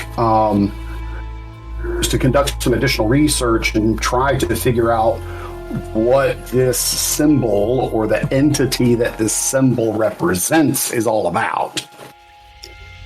Okay, and you're what showing, like drawing it? Yeah, of the blind one, yeah. As soon as you draw it, he looks down at it, and his expression drops to another. This is the third time that you have caught him out of left field. He's very quick to compose himself. Like he doesn't gasp in shock and awe or anything like that. But there's a definite reaction that you can tell of, oh shit. But he doesn't respond. He just looks up at you and says, "Where did you see this symbol?" I will explain that on one of the dead bodies. The dead body that we noticed in the caves in Cobb. It was on one of my daggers too that I collected off that body, if I'm not mistaken, as well, right? That is correct. Is going to go, quiet about Cobb. Not sure if we want these guys to know we were ever in prison. Just saying. I'm just saying. At which point Dawn goes, "Oh yeah, that's a good idea. I didn't think of that." Yeah. One of the daggers you guys collected should have the symbol on it. Mm-hmm. Well, unfortunately, those are somewhere else. Okay. He's just going to kind of stand upright. Tell me, where exactly have you encountered these people, these other planetary interdimensional travelers? You're one of the breaches. That's all we need to really say. Yes, the breaches. Where were those? I'm talking to Kravish in my head from that one. Oh. Yeah. Okay. Yeah, we'll point out a city in the far eastern edge of the wilderness of Valandiir. Well, you don't. Yeah, do you have a map? I mean, we have maps. Yeah, we got. I didn't know we just had one out right now. Yeah, we got. Okay, so your map. Let's just go to the map. It's easier. It's easier to do that. Let's go to bloop the map. Your map looks really different to his map. There is it's not like there's a whole huge wall map. There is a globe in the corner of the room. It's rather large. It's maybe 4 or 5 feet in diameter. Pretty large globe, but it doesn't look familiar to you at all. You don't. I'm going to say that you'd have to really study it to find. You kind of have the idea of where Valandiir might be, but it's not shaped the same. None of the places are named the same. It's the Dagger Coast and the realm of Saldanis Peninsula look vaguely familiar, but the rest of Valandiir is very different looking. You can see kind of the Grasping Ridge, the Tusk Peaks, the Sawback Range, the mountain ranges, and maybe the rivers look very similar, but none of the cities are there.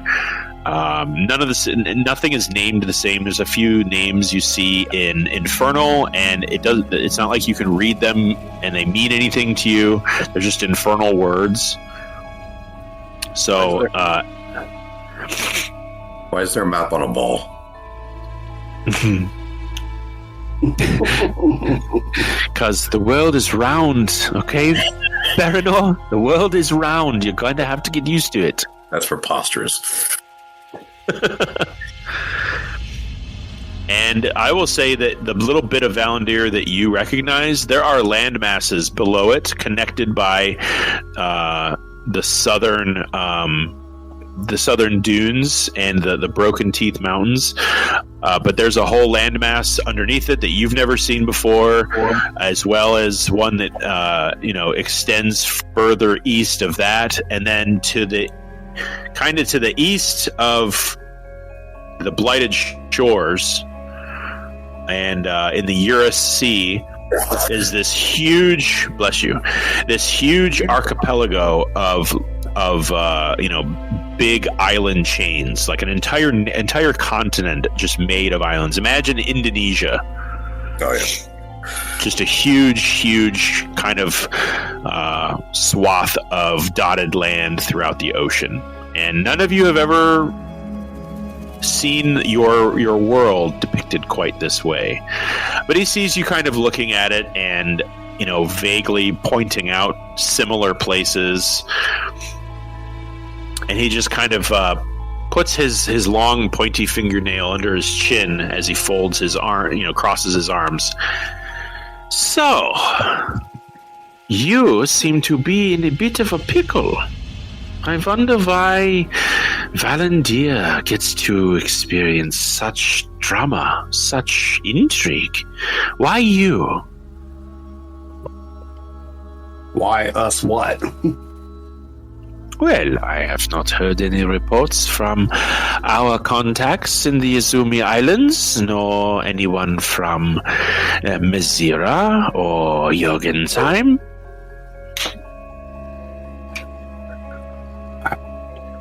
We're just lucky that way, I guess. Wasn't there a ley line, the ley line things around here somewhere? Around where? Around here somewhere, like when we looked at the map with the ley lines on it. Well, there's Cobb, there was Thysia, my hometown. Yes, but there was one of them was out here somewhere. I can't find the image of it. Or if that yes, was, when you guys were talking about the Fanes, with Xander Fang and Prince Hector. Yeah. You did learn that there's still a circle here of there's a Nexus ley line, a Fane somewhere on the island of Lys, down in Grimtide Reef in the south. Yes. And there were locations all over the continent, including one here on the Morov Islands. You were directed, and that was half of the reason that you decided to come out here, was to see if they knew about this entity and the interdimensional travelers, as well as there's a Fane here, so maybe I don't know what you wanted to do here, but you guys did determine there was one here. Yes. So we'll talk about the other ley lines, including one very near to this area here in the Morov Islands, in addition to the one in the area that we call Grimtide Reef. Well, he kind of stands, to his feet, gives you all sort of a long look, and says, so you have encountered both Fane and cultists in some sort of assault on your reality. You came here hoping we would solve the mystery for you. I must admit, I am intrigued. Not really our community. Yeah, I was like, weren't necessarily looking for you to solve the mystery, but to hopefully lend us some assistance. Well, before I can lend you any assistance, you would have to stand before the Triarchy. Both as outsiders, it must be determined by the Regal Three if you are trustworthy. If they decide yes, then we may retire to a more private environment for education. If not, well, we will feed you to the sea. It will be up to them, of course, as they are the ruling body of Anorak. and he just kind of snaps his fingers a little. The soldiers around him straighten up and begin to surround you. In the meantime, we will find suitable accommodations. I believe that these travelers... What did you say your names were again?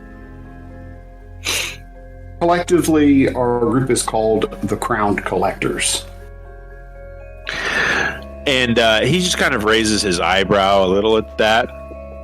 The Crown Collectors. Charming. And he's going to... you see him wave his hand, and he's going to cast a spell. And those of you really well-versed in magic realize that this is a zone of truth. He's going to get you all with it. Yuno is definitely going to resist, so I'm going to have him make a wisdom save, I believe. Those of you who wish to fail, go ahead and tell me. Otherwise, I'll need a roll from you. Even will fail. Bruno will fail. There's nothing to hide. Zone is Okay. you can still sort of evade, right? It's just you can't tell an outright lie. Yes. If you Mr. fail, Raven, yeah. I'm going to deliberately fail, but I may still get a little sneaky with it. Well, this is a charisma save, my fault. So anybody who wanted to chance it, yeah, he's going to fail. I'll chance it. Yuno failed. You said it's a charisma saving throw? Yes, it is. It's going to be a DC 17. I rolled a 16. Oh, jeez. Poor Kravish, you couldn't lie to save your life. At least not right now.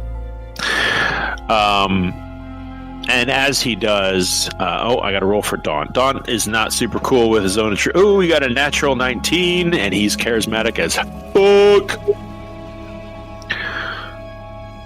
All right, so most of you guys decided to fail, and some of you failed unintentionally. Maven, yes, you passed, right? Or is that that wasn't your charisma? No. Yeah. Okay. That was perception. How about Koza? Is Koza failing, or are you going to try to fool it? Koza.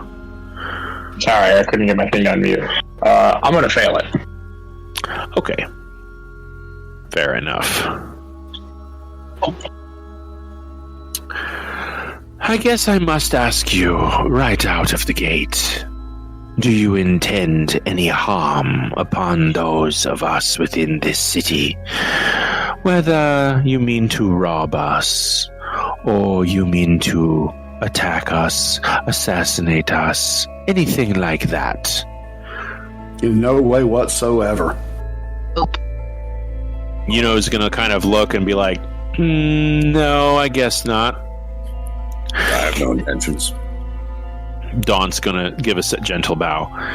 I wouldn't dream of disrespecting our hosts like this. I will be very, very well behaved. Iona says, I have no intention of causing such undue harms. Well, good enough. I suppose it would not be impermissible to allow you to explore our city, mildly monitored. And he's going to raise his hand and bring, and you see one of his attendants retrieving from what looks like a locked iron barred cabinet, against the wall. Not something you guys noticed, but it's, since you see where he's coming from, rather large cabinet with things inside, not exactly sure, maybe silver dishes or implements, something. It's definitely kind of like a cabinet for treasures of some kind. His mind kind of races at the sight of all of these, but this attendant in these long red and black robes, he brings a small chest, and as he opens it with a little key on a wristband, he swings the top open, and you all see in a long row maybe 24 of these little black rings, about this big enough for perhaps go around your wrist, and with a little kind of slit, so it looks like you can maybe form it around a big wrist. Take these. These will grant you access to common areas without denying that you are in fact outsiders. It will also allow you to convert your gold to spendable currency within the walls of Anorak. Please, experience our beautiful city. Only know that you will be held accountable immediately if you were to break our laws. You won't find them too dissimilar to mainlanders. Do not rob, do not kill, do not spy, and do not cross us. Is that understood? Explicitly. Wunderbar. Please, and he's going to hand one to each of you, and Daunt is going to wait to put his on until someone else does. And catch a sight of that, and also kind of puts a finger on his nose, like, not it. Baranor is going to be the first one to put one on. All right. As you put on your bracelet, I need you to make a wisdom saving throw, DC 22. Fuck. I'm not even sure I can make that. I can. Let's see. Close. No. Okay. As you put it on, you feel absolutely no ill effects. You don't feel pain. You don't feel sick. You don't feel weak. You don't even feel anything enter your mind or your thoughts or your emotions. As far as you know, all you did was put on a black bracelet. Okay. Looks kind of stylish. All right. I mean, sure. It's kind of like an arm, like a one of those Live Strong bracelets. It's very simple, just a black matte colored band. Baranor knows nothing about style. Besides what he knows. I even rolled a 26. I rolled a 24. All right. So, the two of you feel kind of an intrusion, not into your mind, but almost like something tried to watch over you, but you were able to kind of shake it loose and kind of sidestep it psychically, if that makes sense.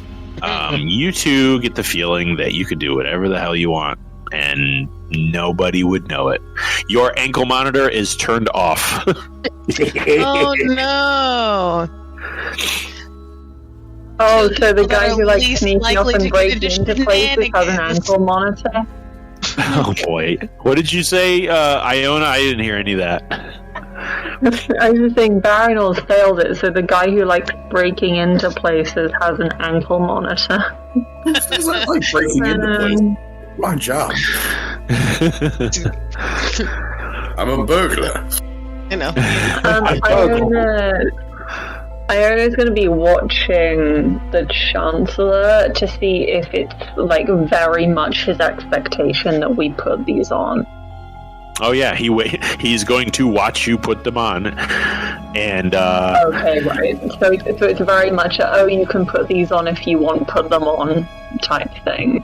yeah, I mean he hands one to each of you, and you take it, and he hands one to another, but he kind of watches you with intent as you take them, and Daunt is going to look between all of you. He's going to see Baranor put it on.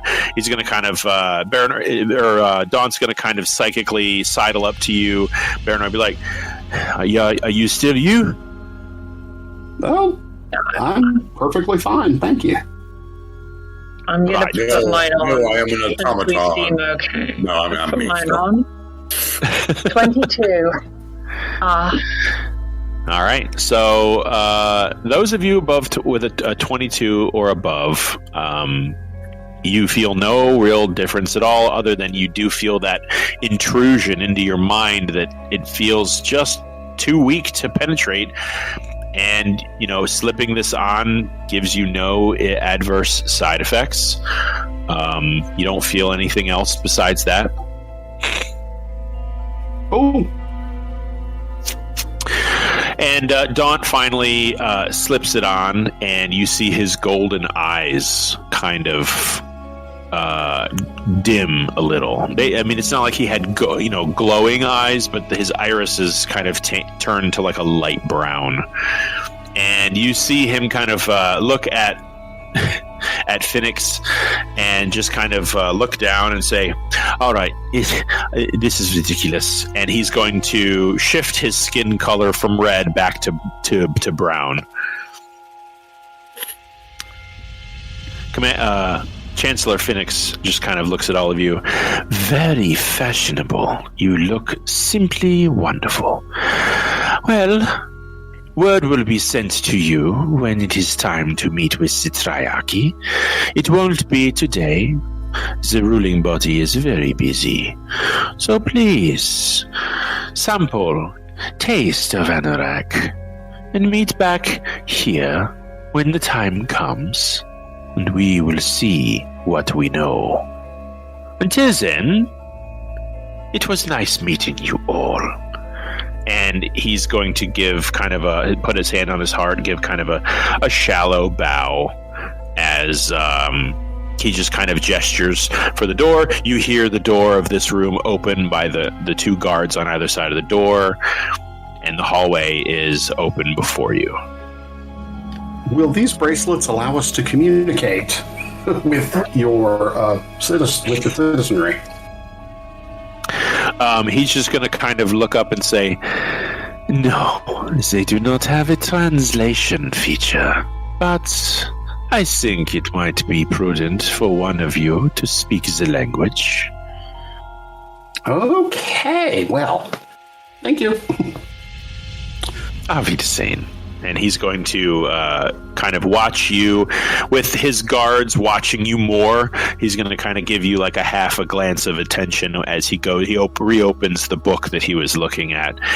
And business as usual kind of resumes in this room as you leave. All right. Well,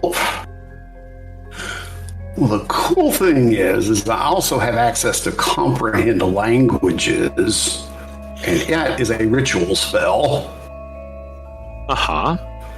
That lasts an hour, and it says you understand the literal meaning of any language that you hear or see signed. You can also understand any written language that you see, but you must be touching the surface on which the words are written. Right, so that's not... Is that speech and writing or just writing? It's a hear or see signed. Yeah, so I can understand the literal meaning. I may not get like the cultural nuance or anything like that, but I get the literal meaning. Right. Whereas tongues, it is 100% translation. Yeah, kind of word for word, right? Mm-hmm. Well, you stand here but it's only one in way. the... I understand right. it, but I can't speak it. Right. Whereas tongues, yeah. way. Comprehend languages, yeah, it's spoken and written, right? Okay. That's correct. Okay. But again, it's only one way. It's just comprehension. I can't speak it. Right. Okay. Well, you all stand in the great hall of this cathedral-like building. The brass statue of the, judge-like figure is in here, and the door leads out. It looks like the guards in here, of which there are, a handful, one or two of them pace between posts while others stand stock still. Looks like every hallway out of this intersection has two guards straddling the entrance. But the rest of the city of Anorak lies open before you do wish to exit the building and move on. Or do you want to stay in here and explore this building? It's up to you. What say you all? Explore the building or get the fuck out of it? I think either is not optimal. I think we were encouraged to explore. We should explore as we are expected to do. So take the hint and get the fuck out. Probably a good idea. I think that would be wise. Yes. Okay. Yes, your rump has a boot-shaped itchy patch on it. Right. As you set foot on the black cobblestones of the streets of Anorak, we are going to take a little break. So, it is 4:17. We'll call that 4:15 over here on the East Coast. Let's take 15, meet back here at 4:30. Welcome to Anorak, everybody. Fun fact, comprehend languages does not work on Thieves' Cant or Druidic. Yeah, you also can't decipher code or secret messages meant to be obscured. Yeah, Thieves' Cant is not a recognized language as it's all this, and Druidic doesn't have a literal meaning. Right. Yeah, it's how they express their feelings. Just vibes, man. It is an interpretive. By a second. It is an interpretive language. It's a language all written in interpretive dance. Yeah. So I just thought I was curious because I'm like, I wonder if you could understand Thieves' Cant. And the first thing is like, does comprehend languages work on Druidic? The answer is no. It feels like hijinks in the making. All right, guys, we'll meet back here in just a few minutes. All right. All right. All right.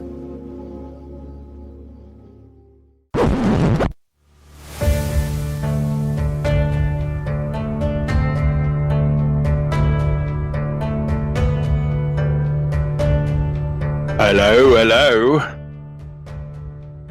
Hi. Yo. Hi. Yo.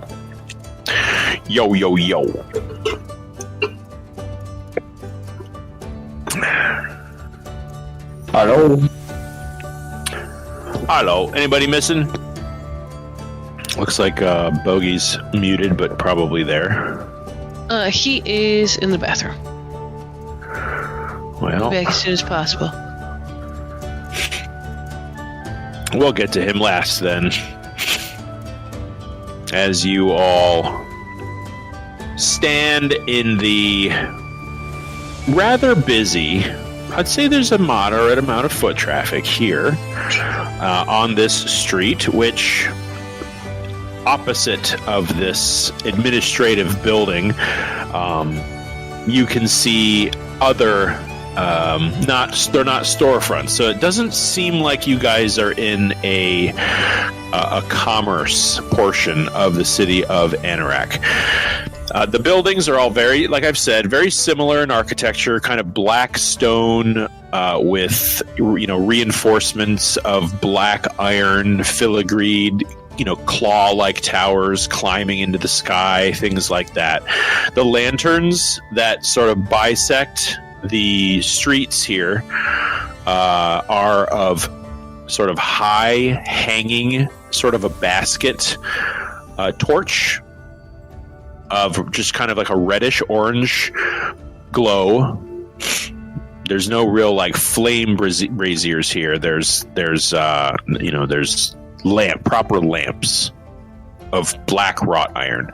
They line the streets, and there are no horses.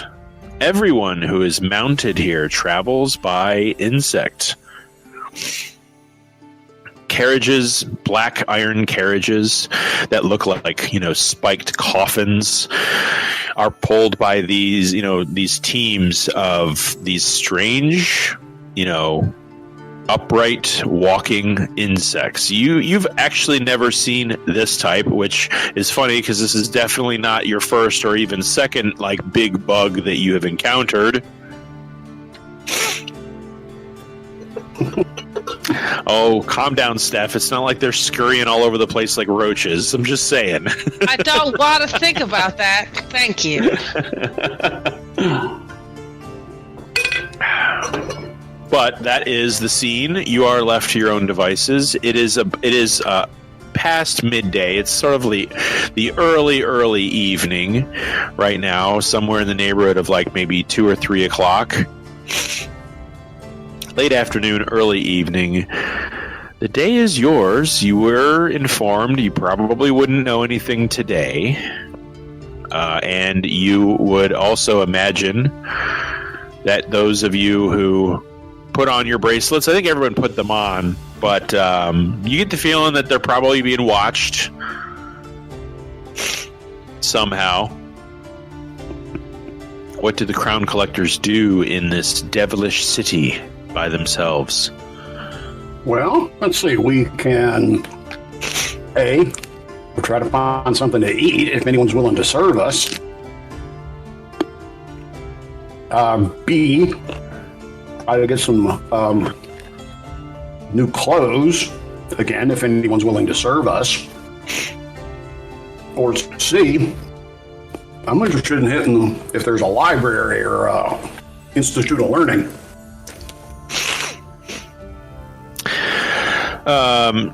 Dawn is going to pipe up when you mention getting something to wear and just kind of say, this suit of glamour armor is nice, but sometimes I just want to feel the silk on my skin. I like that idea, Kravish. I'm in. Okay. 1 for clothing. Is just kind of, by the way, wholeheartedly be on edge and just kind of say, I'm really down to go to somewhere we can learn something, but I'll be honest with you, I don't expect them to be that divulgent in their knowledge. You thought the Empire was stingy. I imagine a population of completely just tieflings encountering us. Again, same proviso like the other 2 options, provided anyone will serve us. Come on, all you gotta do is turn on your innate, undeniable charm, and they'll just fall at our feet.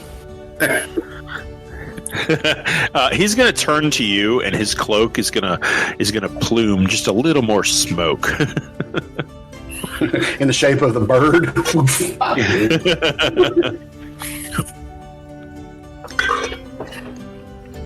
Well, all right.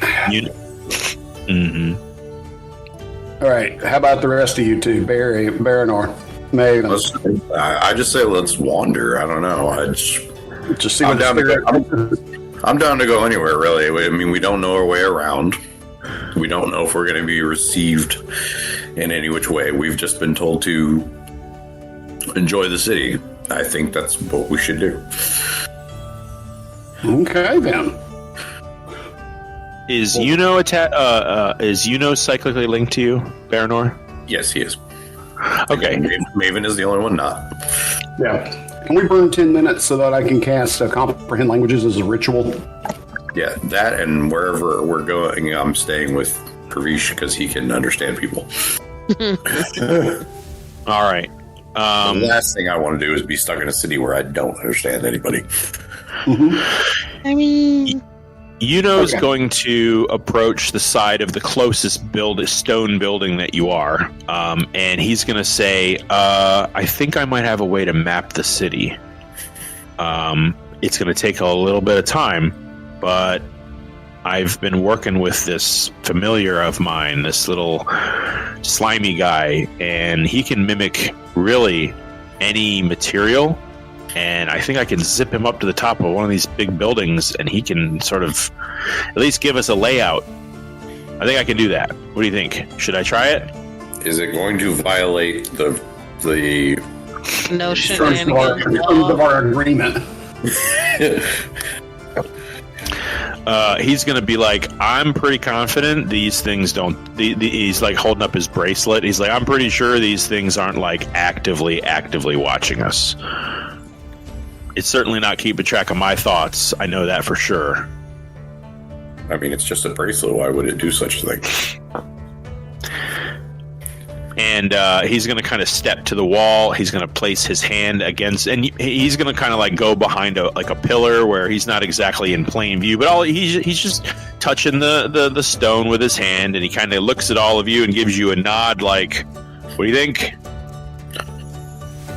I mean, we were imprisoned already. We know we can make it. Why not? I ain't going back to prison. It's coming from Maven. I mean, I've seen some shit, guys. I'm not super worried about it.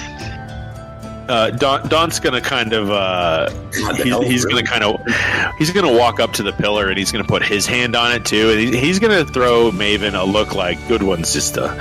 And I like the way you think. And he's got his hand on the pillar. He's gonna look at you, Baranor. He's gonna say, "Don't worry, mate. I got your back." And he's gonna walk down the street about 10 or 15 feet, and he's gonna say, and he's going to say, in what sounds like fluent infernal, "Listen, everybody, let me show you the beauty of the changing man." And you see him boom, boom, boom, boom, boom, go from form to form to form to form. Half orc. He's going to look kind of like a light-skinned, redheaded elf. He's going to go into sort of a blue-skinned aqua person. He's going to shift form and shift clothes, and everyone just kind of gasps and looks at him. And while he's doing that, you see his hand flash you thieves' cant, Baranor, as all you see is now. Go ahead, And Yuno's going to you see his necklace of red crystal is going to disappear into the under flaps of his robe, and you see this rippling like black crystal material, and then as it hits his fingertips, it's going to snake up the wall and like mimic the texture of the stone, and to where it just looks like something is barely snaking up under the surface of the stone, almost if it were a carpet and it were dragging something through under the carpet. It's just barely, and then it just disappears and stops interfering with the surface of the stone.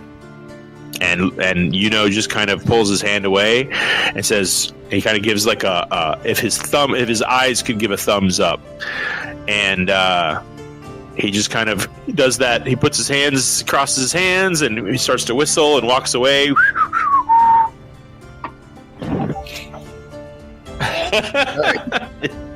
I'm reading what you can hell you're saying. Yes, his I don't know if Kenny is a cat guy, but it is definitely a cat. Yeah, I was just looking at it like, if Yuno dies, I don't want to have to pull that thing off from nibbling his corpse before I bring him back. I don't want to have to deal with that. But it's I like feel the thing, it that just if Yuno becomes, dies, then that will happen. I mean, that's what that thing literally does, is it mimics people, right? Or at least the grown-up thing did, so yeah. Yeah, one day, is like, just like, you're like, what did you just say? Is that from the Herculoids? It just stopped speaking English. All right. Yeah, Yuno's going to join the group and say, all right, that's going to take a few hours probably, but we should at least, know what the city looks like from high up, and, maybe give us our bearings in some way. All right. Cool. Alrighty. See if we can find some infernal clothing, I guess. Are you saying he wants some damn clothing? Give me some damn clothes. Yeah. Damn clothing, yeah. Damn.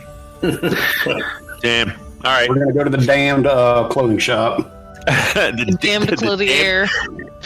You know what? I'm writing it canon. Okay. I need an investigation or a survival check. Investigation or survival? Guidance. Nation's gotta be better, I think. I mean, they're exactly the same. 26. 30. Natural 20 for a 28. Damn! All We right. know where the fuck we're going. I'm good at this, okay? It's what I This is do. what I do, explore cities and figure out my way around, apparently. I don't even like cities. You don't. You don't. You've done it Well, enough. this helps you get through them faster, so you can leave them. Exactly. I need to know where all the exits are.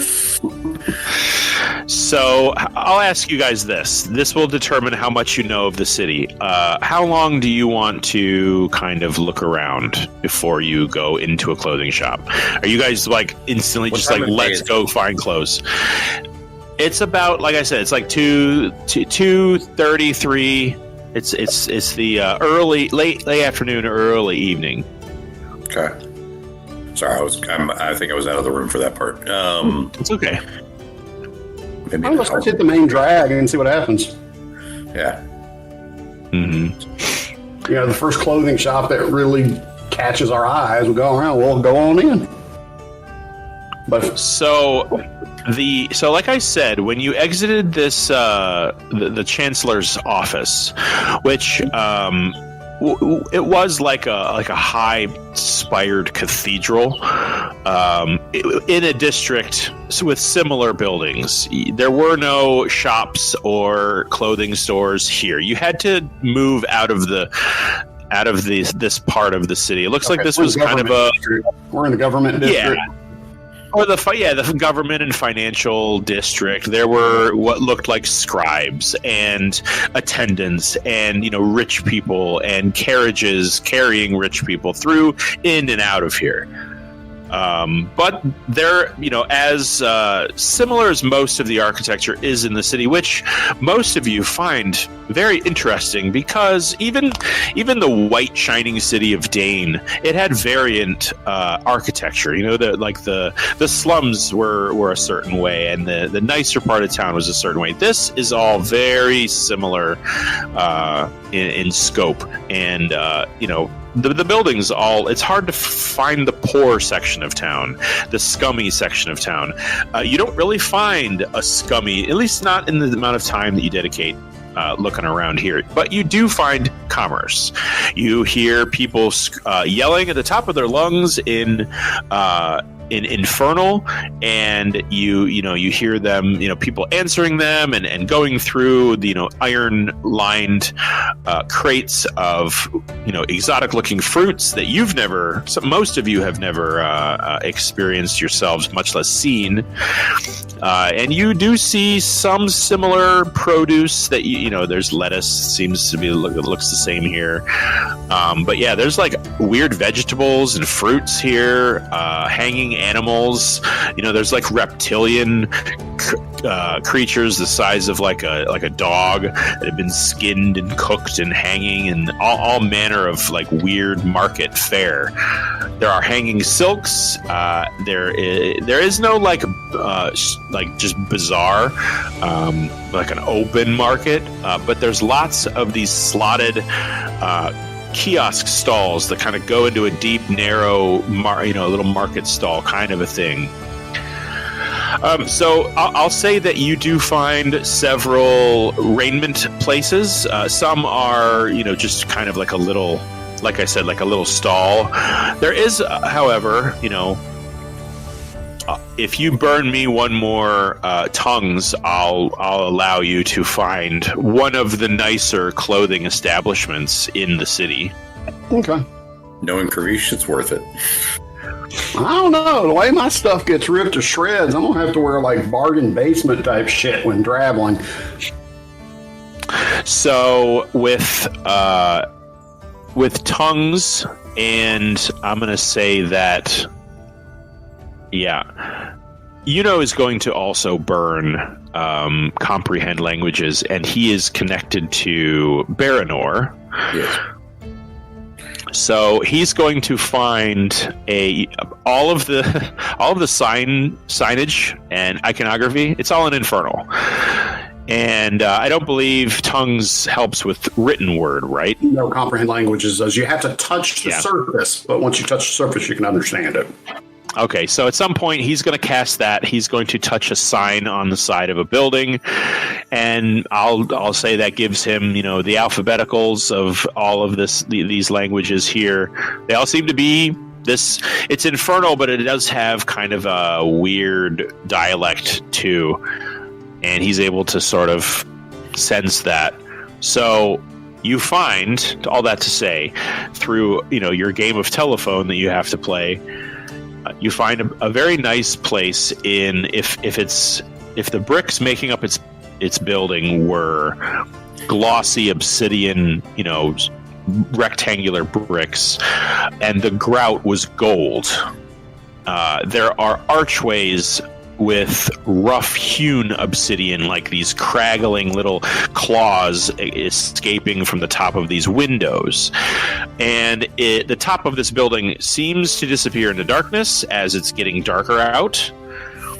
And you find a sign that reads, "The Damnable Dandy." Damnable Well, Dandy. that's me.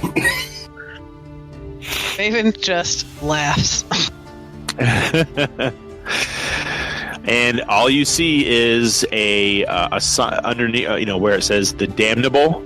Underneath "Damnable" is a picture of a tiefling, neon sign style, where it's outlined in kind of this ray tracing flame, and his eyes are these flames that rise up and form the horns that come from the top of his head, and then under it, "Dandy." Cute. All right. Yeah. Indeed. All right, so we'll go ahead and make our way in. So the Damnable Dandy has sort of an open door policy aesthetic kind of a thing. And as you enter, you find this interior of this shop it's not a magical space, but you do see kind of like crossed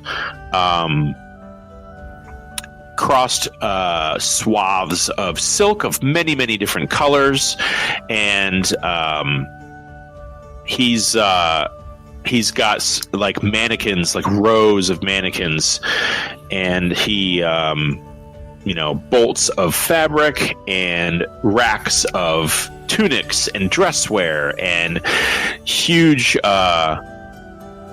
kind of shelves with shoes and boots with curling toes and things like that. It disappears into a series of crossing racks of clothing. The back does. So right now all you can see is a few tiefling denizens of Anorak sort of pawing through some of the wares as you spill into this shop. It's not terribly wide, but it's about 25. It's about the size of like maybe a mall store. It's not terribly huge, but it's not a little tent either. Kavish, do we know what currency they are using here? Well, they did mention that this band will allow us to be able to exchange currency. Yes, but do we have to go to a specific place to do that? Or do they accept those little ball currency we picked off those lizard people? We'll find out. We'll find out. Okay. Next week on Dragon Ball Z. Yes. Mm-hmm. Okay. Just a thought.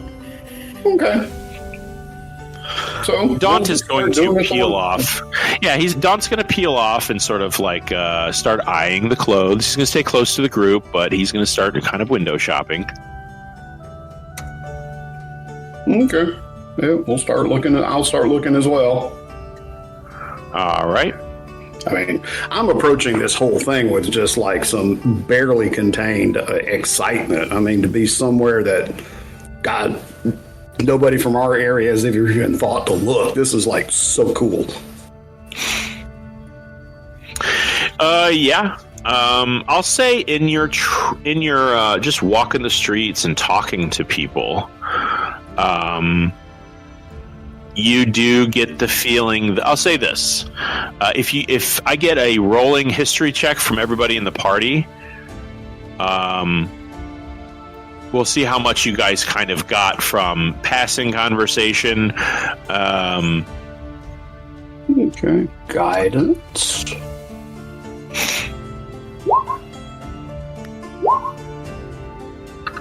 $14 for history for me. Okay. I'll do it as well. And guidance. Wow. Okay, 28. Yeah. Aw. Baranor. That sucks. That's on par for Baranor. Yeah, you don't know shit. I don't even know why we're rolling history, so. Yeah, well, in the hour that Kirbish has comprehend languages up, and the fact that you're connected to him and he's connected to Maven, you're able to get that people seem to recognize you as what some of them call Imperials. Whether or not you identify as an Imperial is irrelevant. That's what they've determined. Most of the people here that see you for who you are, they don't give you a very welcoming look. Not necessarily hostile, but definitely surprised to see you, and kind of keeping their eye on you as you disappear around whatever corner you're walking down. So there's an air of suspicion, and it doesn't make you terribly comfortable. Although Maven and Iona, let's see here, what did Kirbish get? You got a 14. To a lesser degree, Kirbish, you just really don't know what to expect from the tiefling people, as you've never encountered them, obviously. Yeah. And you haven't really come across anybody who talked about them in great length. But those of you who scored pretty high, you get it. They're an isolationist nation of purely tieflings. I mean, you guys that are now looking around, you don't see a single elf, human, halfling, nothing. They're all not even like a minotaur or like a crocodile folk or something, or a bear folk like you saw on the ship. Nothing, just tieflings. So they're very, very suspicious of you from a first glance, and that makes you all feel whatever way that would make you feel. Take it as you will. Are we just seeing one type of tiefling? No, there's many different hues. There's tieflings with black skin. There's tieflings with white skin. It tends to drift somewhere in the neighborhood of like blues and reds. Not a lot of like flesh-colored tieflings. There's purples and, deep reds. Bright pink is about as close as it would come to, sort of like a human-like flesh tone. And their horns are very specific, too. Some of them, you don't see anything like really stubby, short, little satyr-like horns, but they vary in shape, size, and color. Some of them match the color of their skin. Others are, wildly different. They all have forked tails. Most of them you don't see. It seems to be fashionable to maybe hide them under like a long skirt or an overcoat. But some of them dress a little more, skin out, and they all seem to swing their little prehensile spade-like tails without a care in the world. I will say that the few tieflings you guys have encountered in the Empire look very, almost like their heritage has been diversified with others, so it softens those devilish features. Here, it's pretty devilish. Like, they've got pretty sharp cheekbones and little tiny horns that form across the ridges of some of their foreheads, and little spiny bits behind their earlobes as it reaches the top of their ears. It's all very heavily devilish. Okay.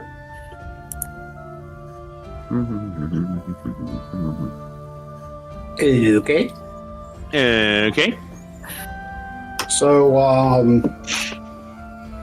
we're able to find some clothes that may reasonably fit my giant scaly ass.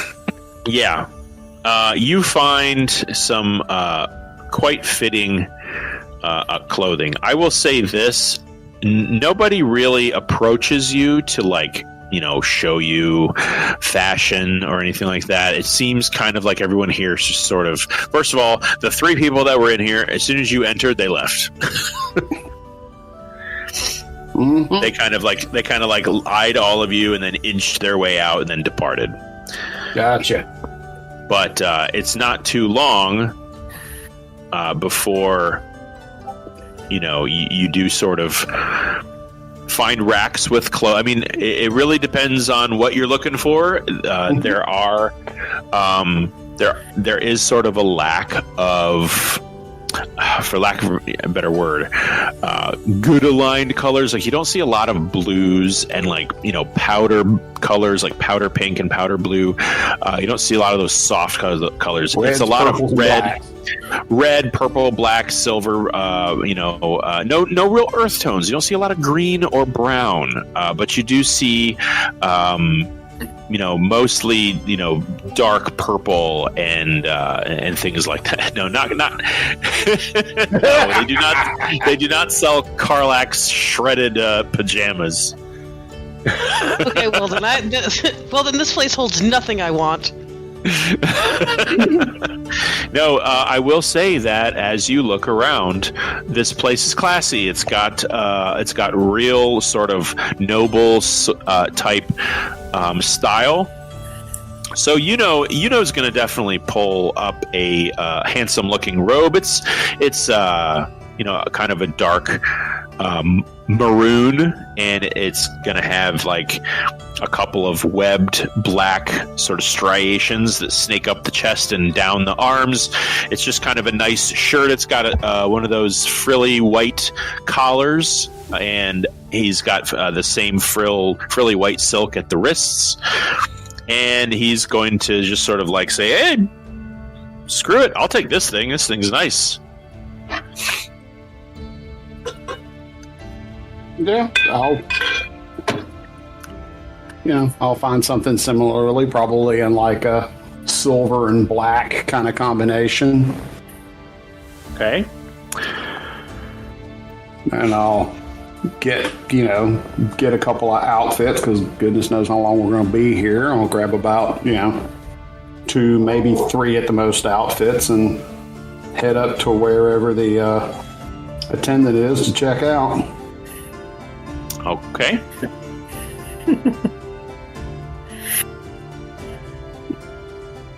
So let's see. However high. All right. So I will need a persuasion check from you. And Maven, I need a perception check from you, as you're just kind of watching Kravish. I'll say that this place, I know Maven well enough. This place is not her style. It's opulent. So, it's up to you, but I'll say that you don't find anything like off the shelf that really like catches your eye and speaks to you. You definitely find a couple of like dark clothing items that would be serviceable to maybe shroud your appearance if you wanted to, and we'll quote a price for that. But I'll say that you don't really see anything. There's nothing here that's like bright and warm. How do I keep? Rolled a 19. Was 27. Okay. I'll say persuasion. Okay. Perfect. All right. So Maven, while you're busy not really shopping much, just because you kind of scanned around and were like, all right, I know everything I want to see out of this place. Mm-hmm. So you're kind of watching everything else, and you find, there are people looking through the window into the shop, and they're looking at Kravish. It's almost like they're like standing still from across the little street, and they're looking at Kravish because he's a shiny silver man. Yeah. I mean, he stands out. Oh, yeah. Oh, we never actually asked Corey. We only talked about it amongst ourselves. How shiny is Kravish? Is he like chrome? How shiny am I? Yeah, is he like chrome? No, not chrome. Metallic. Okay. I would say he's very metallic appearing, but not necessarily like. Is chrome not metallic? Huh? Is chrome not metallic? Chrome is reflective. More silver. Okay. Yeah. So are we talking like a brushed nickel, silver? Maybe? Yeah. Yeah, kind of like brushed nickel. Okay. I don't. Gunmetal gray. There was a picture but you've got that that I crazy.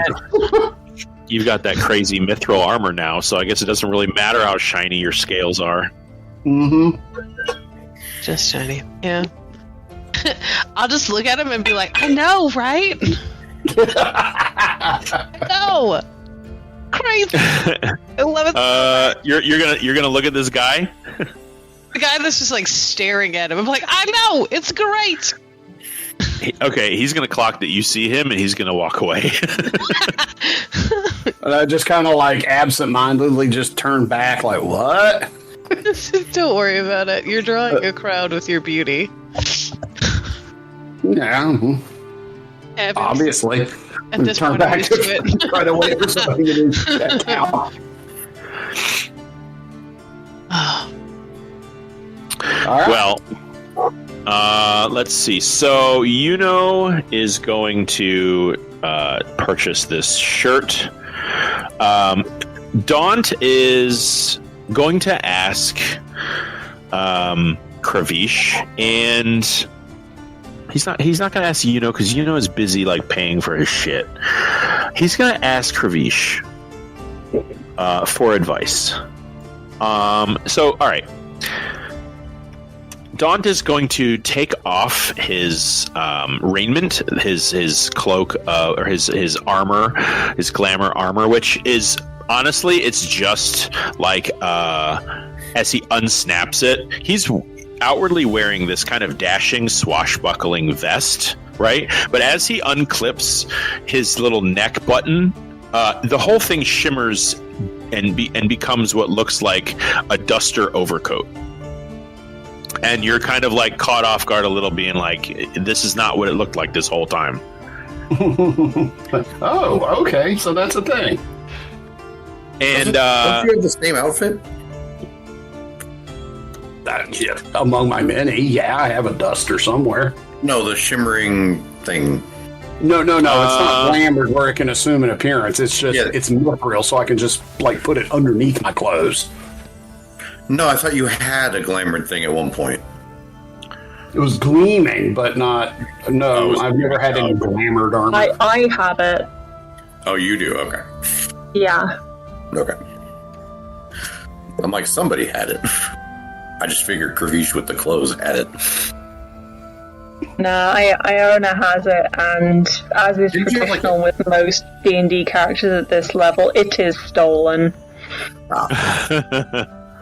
Don't you have, Kravish, don't you have like a shimmering cape or something like that that can change? I have a cloak of many fashions, yeah. That's what it was. Okay. Well, Daunt is going to unclip his clothes and roll them up, stuff them in his pack. He's got kind of a small pack that you can see now. And he's wearing just kind of a simple black linen long shirt. And he's just going to kind of look through the things. He's going to say, Kravish, you know how to dress. As well as rapscallion as I may appear, I typically don't have to change my clothes very often, and it'd be nice to have someone with a little style help me spruce it up a bit. And since we're here, new culture, I say we dress the part. What do you say? Help me out? Sure, not a problem. So I guess the first starting is like, is this the form you're going to be the most of the time? And he's just going to kind of look at a nearby mirror and catch his, dark skin and brown dreadlocks tied in a ponytail. He's going to say, yeah, I mean, I know I'm a changeling and I can be whoever I want, but I like this shape. It reminds me of someone I knew a long time ago. And it's nice to see his face staring back at me when I'm feeling I am amongst friends. Fair enough. All right. So, once I finish, paying for my wares, I'll go on with him and check some of the racks and find some complimentary clothing. Okay. I'm going to, you know what? I'm going to make a d20 roll on what he becomes like kind of pulled towards and attracted to. All right, 13. Let's make a list quickly. Okay. So he kind of sees you kind of pawing away at these long black like matrix type trench coats, and you end up kind of skipping across just a red what are those really big shoulder sort of cape? It's like a shoulder cape on top of like a duster coat. I guess the best thing I can describe is the Spanish Inquisition guys, the way they dressed. And you kind of slide one of those aside, and it's just this red velvet with a kind of almost an arcane glyph like writing that travels up the middle of it, almost between the seam of the front, and then forms this really nice collar of also like filigreed, shiny, almost metal inlay that sort of surrounds the shoulders and forms this like kind of a collar. And he just sort of looks at it, and then he kind of looks at and he says, how about a little Dracula competition, eh?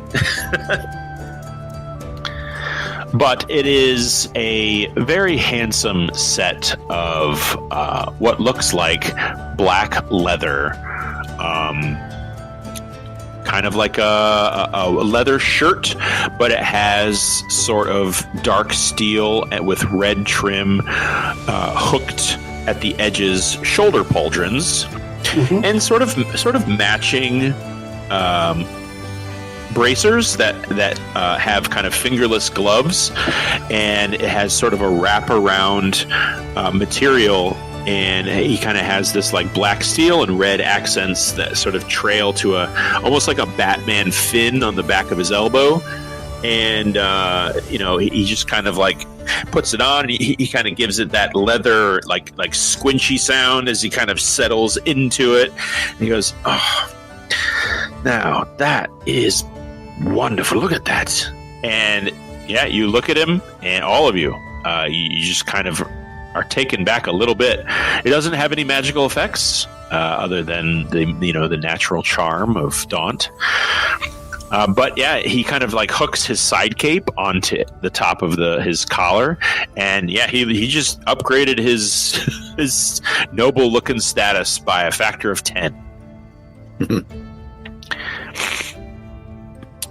Anybody else? So far, all I got is Kravish looking for something to wear, and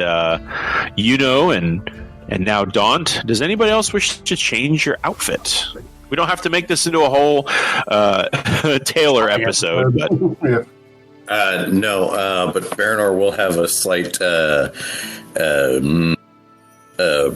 moment of recognition, though, and pass Daunt 20 platinum coins. All right. You know why. And I'll give him a wink. He's going to kind of he's going to take one of those and he's going to slide would you say 20 platinum? 20 platinum. Yeah, he's going to slide 19 of them into his pouch, and he's going to flip one of them in the air.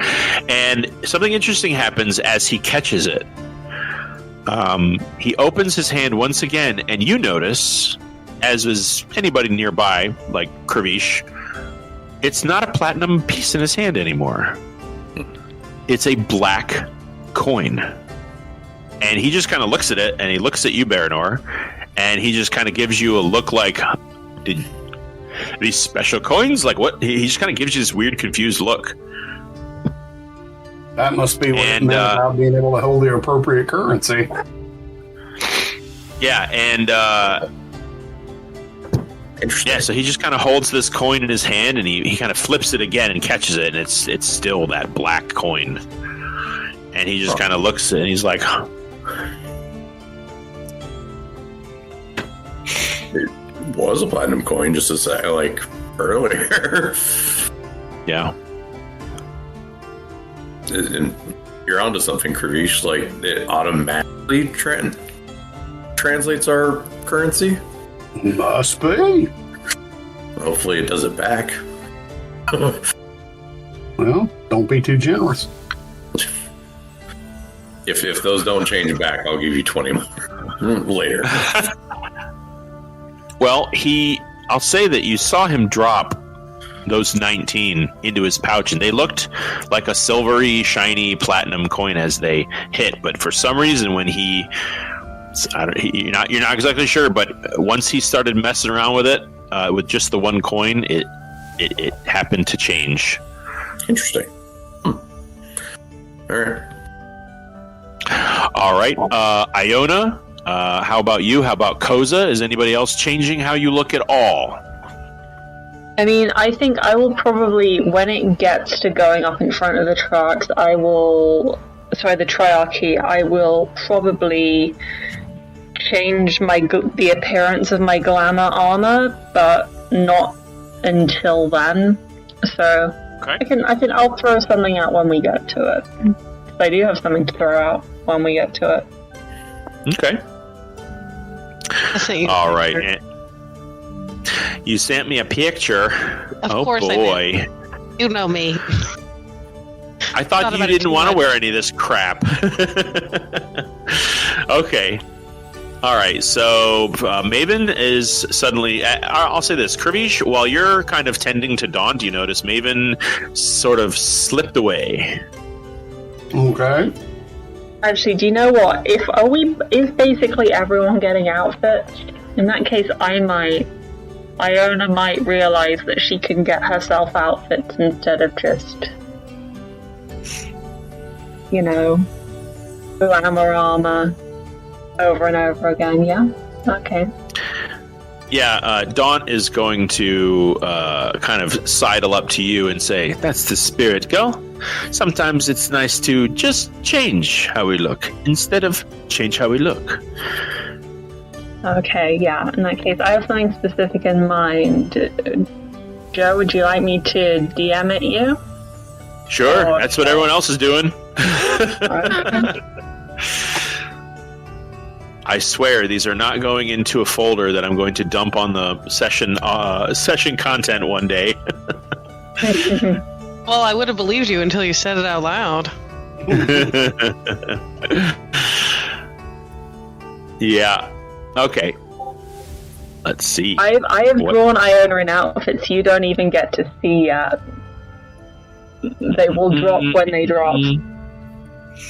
All right. So, everybody seems pretty well outfitted.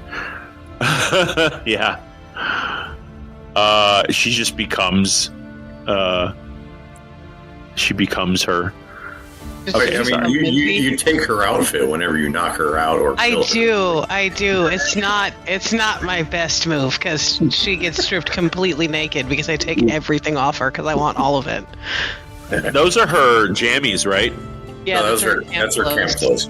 Yeah, those are her jammies. Her actual like the spider web armor that she wears. Yeah, you can get that off a couple people. I know, but like early in the game, this is. Yeah. Sorry, talking BG3. So it's going. Everyone who let's see. Let's go down the list. Everybody who is purchasing something. So that's definitely Kribish and Iona. You do wander away, and you select something that you kind of hurriedly, wrap under your elbow. And I didn't hear from Koza. Koza, are you outfitting yourself? And you're muted. I don't know if you know that. Maybe you've been trying to talk this whole time. No, I didn't. No, Koza's not going to change anything about how he looks. All right. Sleeveless wood armor it is. And Maven, you have found something while Kribish was busy with Daunt. So everybody that ordered something besides Koza and Baranor, that'll be 15 gold. And who would like to approach this guy, incidentally? You see at the back. Light blue skin, dark horns, dark black hair, curly to his shoulders. He's in a kind of a typical tailor's garb. Very handsome. He looks to be in his early 30s. And, sorry? I was talking to the dog. I forgot. I realized it wasn't muted. You see him kind of scissoring a piece of long, sparkly purple silk of some kind, and whoever approaches him first, he kind of meets eyes with you. Good evening. Welcome to the shop. How may I help you? Yes, we're here to purchase some of your fine wares.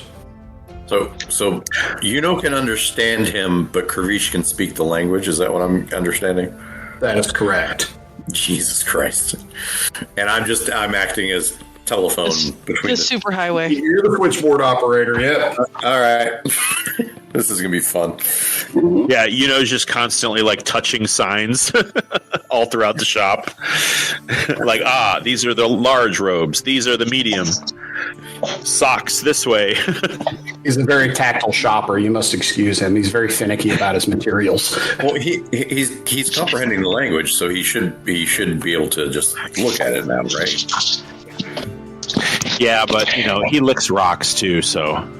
Right, but like the shopkeep is talking, Yuno can hear him and understand what he's saying, but Krivish is the only one who can speak the language. Yeah, Yuno's doing a lot of nodding. Yes. Or shaking his head. A lot of yes and no stuff. But Krivish can't hear the language. Is that what I'm... No, I can understand and speak it. Oh, okay, yeah. Got it. Never mind, okay. And then you have to psychically interpret all of that stuff. Like, that's what I love about this telephone game you guys have concocted over the last few years. Yeah, I'm translating for everyone else. It's totally not getting lost in translation. It's impossible. Yeah. No, you bring up your wares. He introduces himself as Casimir Azareth, owner and proprietor of the Damnable Dandy. And a fine establishment it is, good sir. Well, thank you to you, outsiders. It's always nice to see folks from abroad frequenting my establishment. Please, lay out your wares. Let us take a look at what you've chosen. Sure. I'll go first. I'll lay out the selections, the 3 outfits that I've selected. All right. That's going to be 15 gold apiece. Okay, so I will go ahead and take out 15 each. Okay, so I don't have 45. I will pull out 5 platinum. Okay. And as you grasp your platinum pieces from your coin purse and go to lay them down on the countertop, you notice that they change mid-drop into these black coins. You notice now that you're looking at your coins that have done this, you can see that there is a triangular arrangement of profiles of tiefling heads on one face of these coins, and one of the other coins you see is facing the other way, and you just see what looks like a tall tower surrounded by a wall. It almost looks like if Anorak was the wall was as big as it was, but instead of a city, it was just one tower, like right in the middle of it. Okay. And then you see a bunch of text that you can read, but doesn't really mean much to you. It's kind of like some kind of a slogan of the realm, and the other side you see Anorak. Fascinating. And incidentally, you see a date. Okay. Yeah, and he slides them over. He throws them in his he kind of pulls a drawer out and tosses the coinage in, and he gives you a nod of gratitude. Who's next? Yes, and you see Daunt kind of lay this, this long, overcoat that he's got, and he just is like, I absolutely love your fashionable taste of this establishment. It is just so refreshing to see someone who's got an ear and an eye for such gothic look. And Casimir just kind of, you see his cheeks kind of darken as if a blush, and he's just like, oh, you look like the kind that would know how to dress like we dress. It seems to fit you so naturally. And he's going to kind of scan over the outfit. He's like, that will be 15 for the raiments and 10 for the cloak.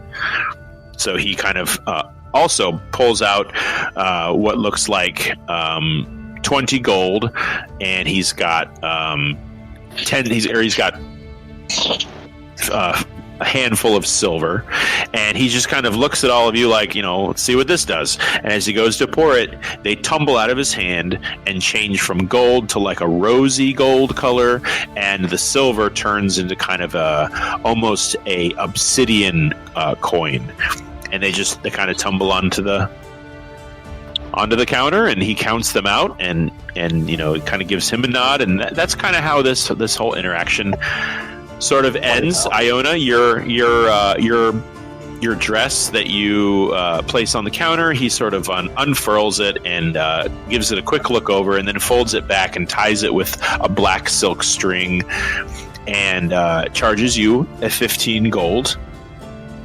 They take it. Somehow Iona feels way more self-conscious about doing this than she really should. She's expecting the crown collectors to be noticing. She's expecting the tailor to somehow get the vibe that she's doing something wrong, even though she's not. But she takes it. She takes it. Is Iona feeling naughty? I don't even know if she just. I don't even know. She just somehow feels that what she's doing should be against some kind of rule that isn't. Well, What clock that vibe? give me insight. And because Iona wears her feelings on her sleeve, much to her own chagrin, I'm going to say that this is just up to his insight. I mean, you guys have been traveling together long enough where you're starting to kind of be able to tell what kind of mood Iona is in. But she's very good at being secretive. She's very good at just being, maybe not secretive. She's good at just sort of like flattening her emotions and to, calibrate her enthusiasm in a way that, you can tell that she just purchased a raiment that you didn't really get a great look at, but it was light colored, very flowy and smooth and silky looking. And when he wrapped it back up and tied it with a string, she seemed very comfortable with its its appearance in its little bundle instead of being out in the open. But she's not like looking side to side and checking feverishly if anyone's looking at her. It's not quite that deep. Cool. I'll just give her kind of like a little reassuring nod, like, good call, good choice. And Maven, you see Maven roll up behind everybody with what looks like some kind of a black and maroon folded up outfit. She very much is like praying that he doesn't unfold it. No, he kind of it looks like he recognizes what it is, and he's going to look through a scroll, and he's got a pair of half moon spectacles. He's going to slide up his nose a little and look at this scroll. He's like, yes, that will be 15 gold from you as well. No problem. Very good choice. All right. Okay. Koza's good. Iona's good. So you said, Corey, you said 3 outfits? That's correct. All right. I know you talked about what one of them looked like. What are all of them that you're getting? Do they all kind of have different, wildly different looks?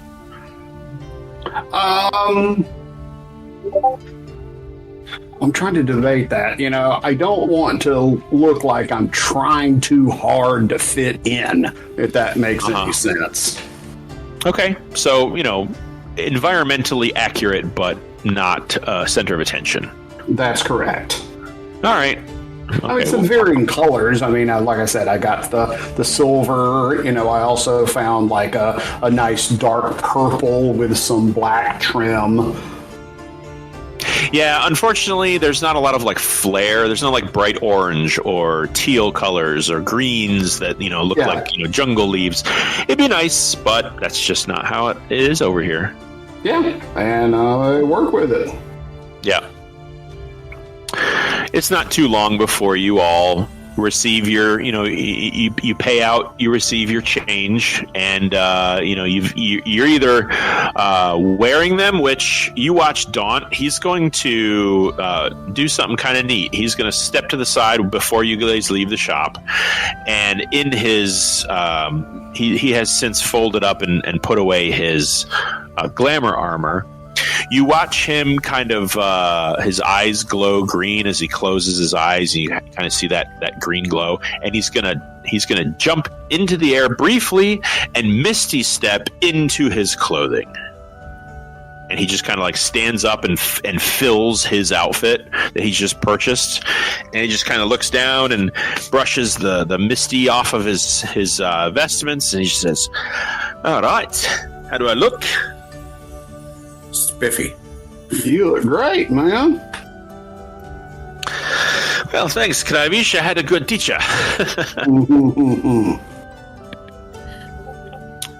Casimir is going to just sort of beam a little, and as he hands the last of your clothing in packages to you, and just kind of looks at all of you and says, "Looking very good, new friends. Thank you so much for frequenting my shop. It is an honor to have you in my place. Here, please." And he's going to hand Kravish 3 copies of the same little business card. It's black, matte colored black parchment pressed into sort of a stiff little rectangle, and it has the Damnable Dandy.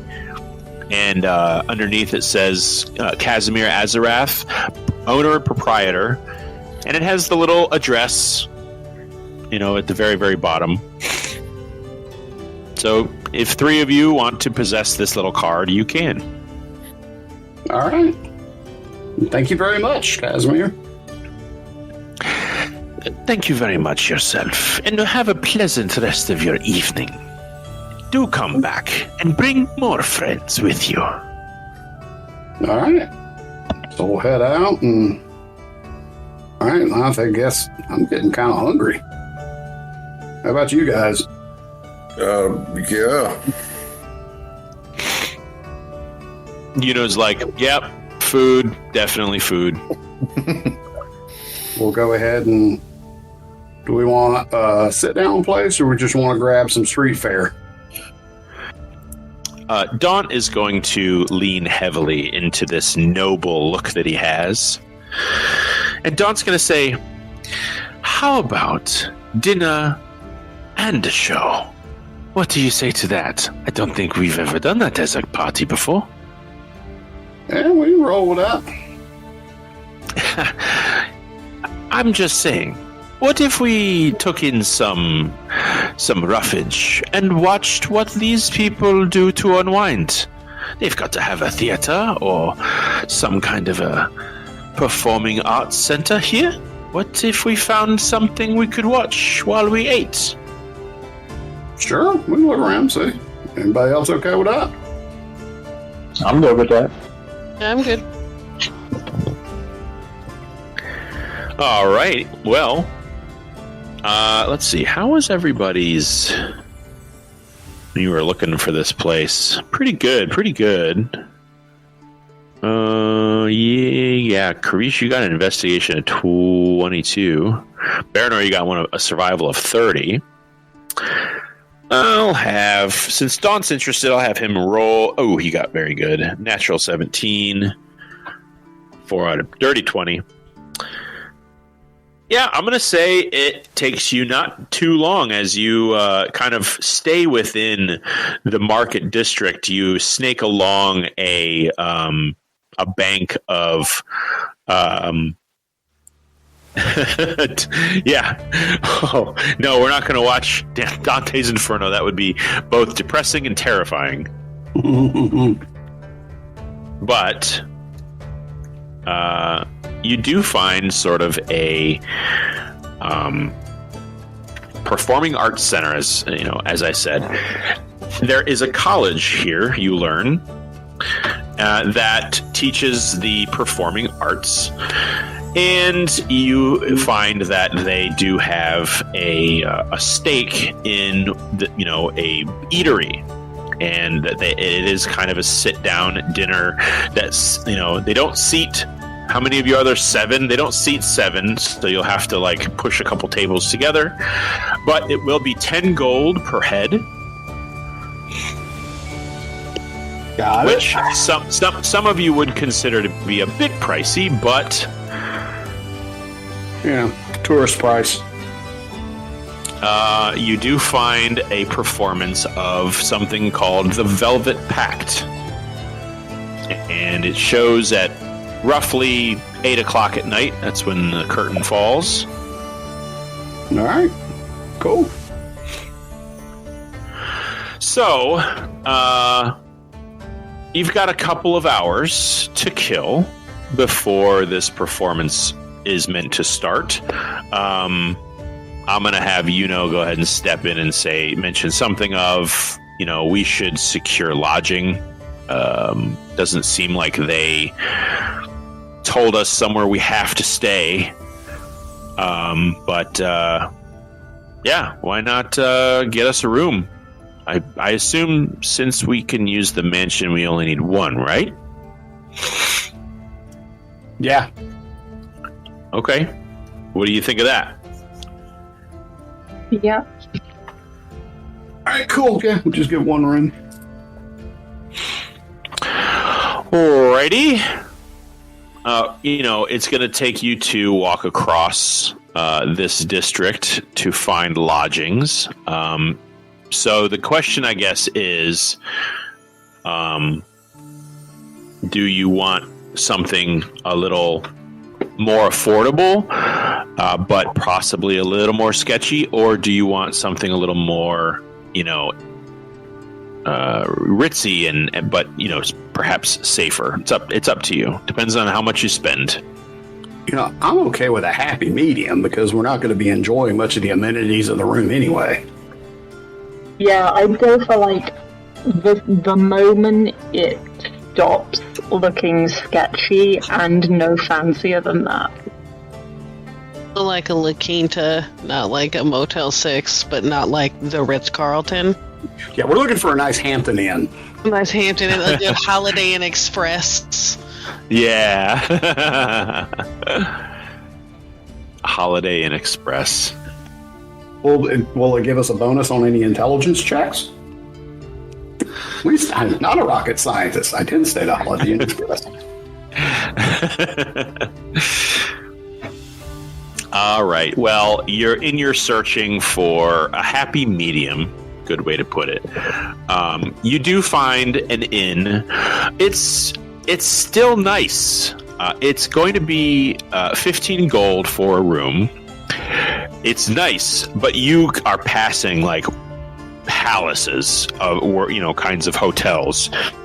But funnily enough, there aren't a lot of inns and lodgings to rent for the night, because aside from an isolationist nation probably doesn't have a lot of visitors. So it's between really three different establishments. One is at the back of a tavern, and it's just basically like two small storage rooms that were turned into sort of bedrooms. And you kind of stuck your nose in there and real quick figured out, I'm good. And you don't want to stay in the place where nobility stays for more than one reason, so you chose the lesser of the two, or the middle of the two.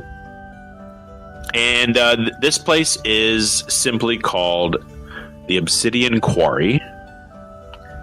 15 gold a room.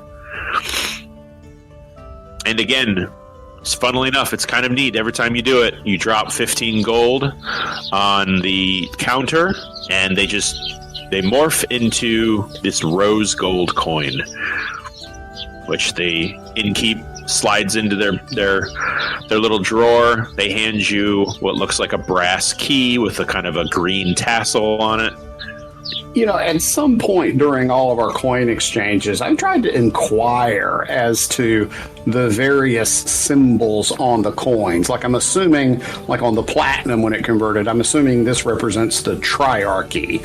And what's the meaning behind the building? I'm just trying to ask some questions.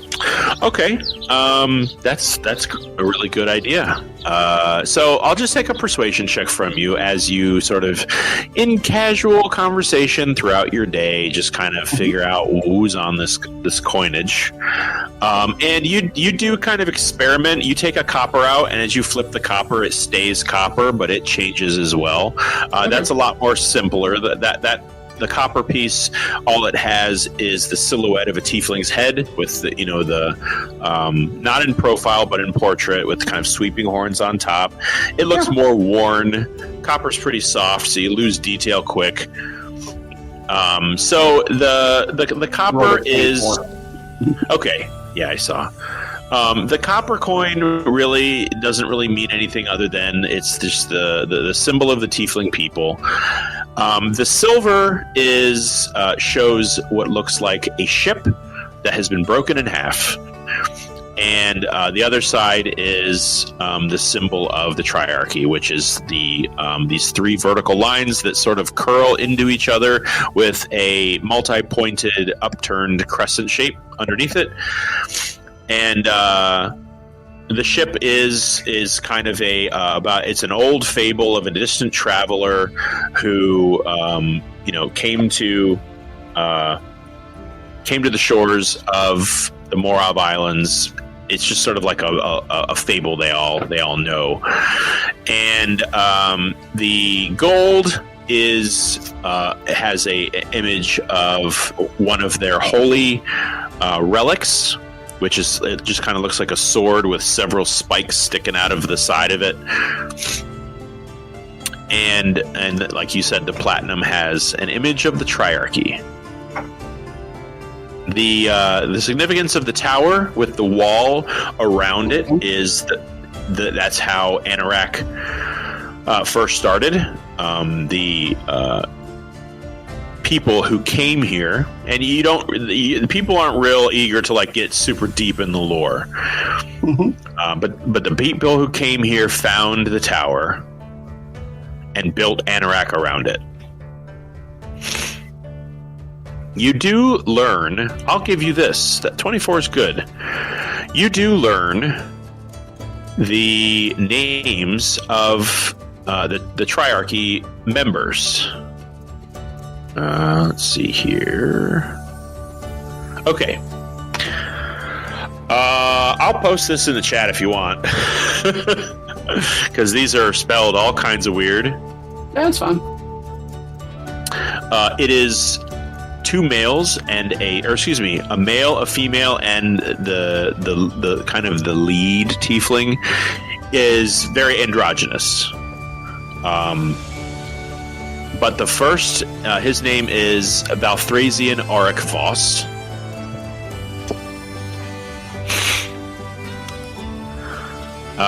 The female, her name is Seraphira Verilith Duskrin. Yeah, you can just post those in chat. Yep. And the lead the leader of the triarchy is named Kelzir Naktharis.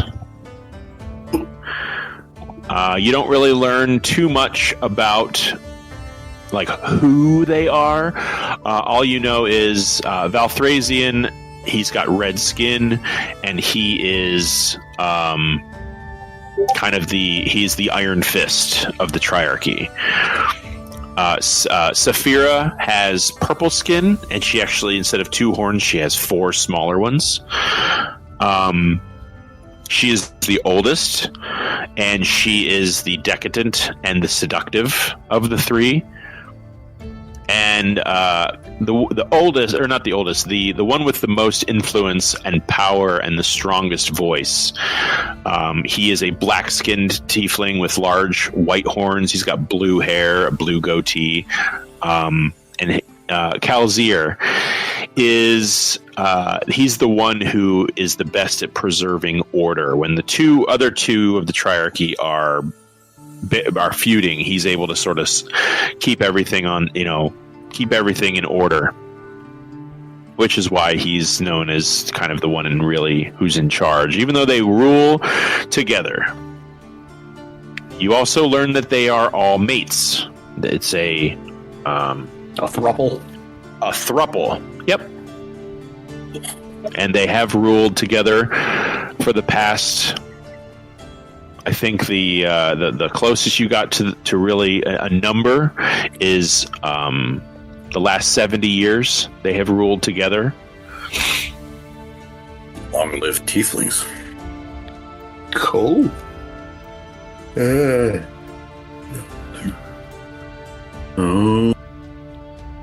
So, yeah, and so yeah, you learn a little bit about who rules this place through your changing of hands with your currency and asking people and being.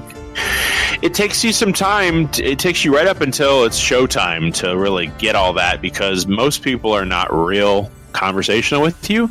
Right. They just don't trust you, even though you're dressed like them. You don't look like them, and you get that from them. But I'll say this. You don't get a sense of disgust. It doesn't feel like an elitist, ew, what are they doing here kind of a thing. It's more of, who are they? I've never seen them here before, and it's rare for others to be here. Almost a distrustful kind of a thing, not really a disgusted. Yeah, distrustful, paranoid. But the hour of 8 arrives, and you find your stomachs reminding you that you haven't eaten all day. And with a ticket price of 10 gold per head, you find yourself at the gates of what's called the Stellar Opera House. So named as when you enter the building and pay your ticket price, which I'm guessing everybody is doing that on your own. Mm-hmm. The Stellar Opera House interior, you do not see a ceiling, even though you clearly walked up to a high-domed, multi-towered, with this large, wide, domed building in the center.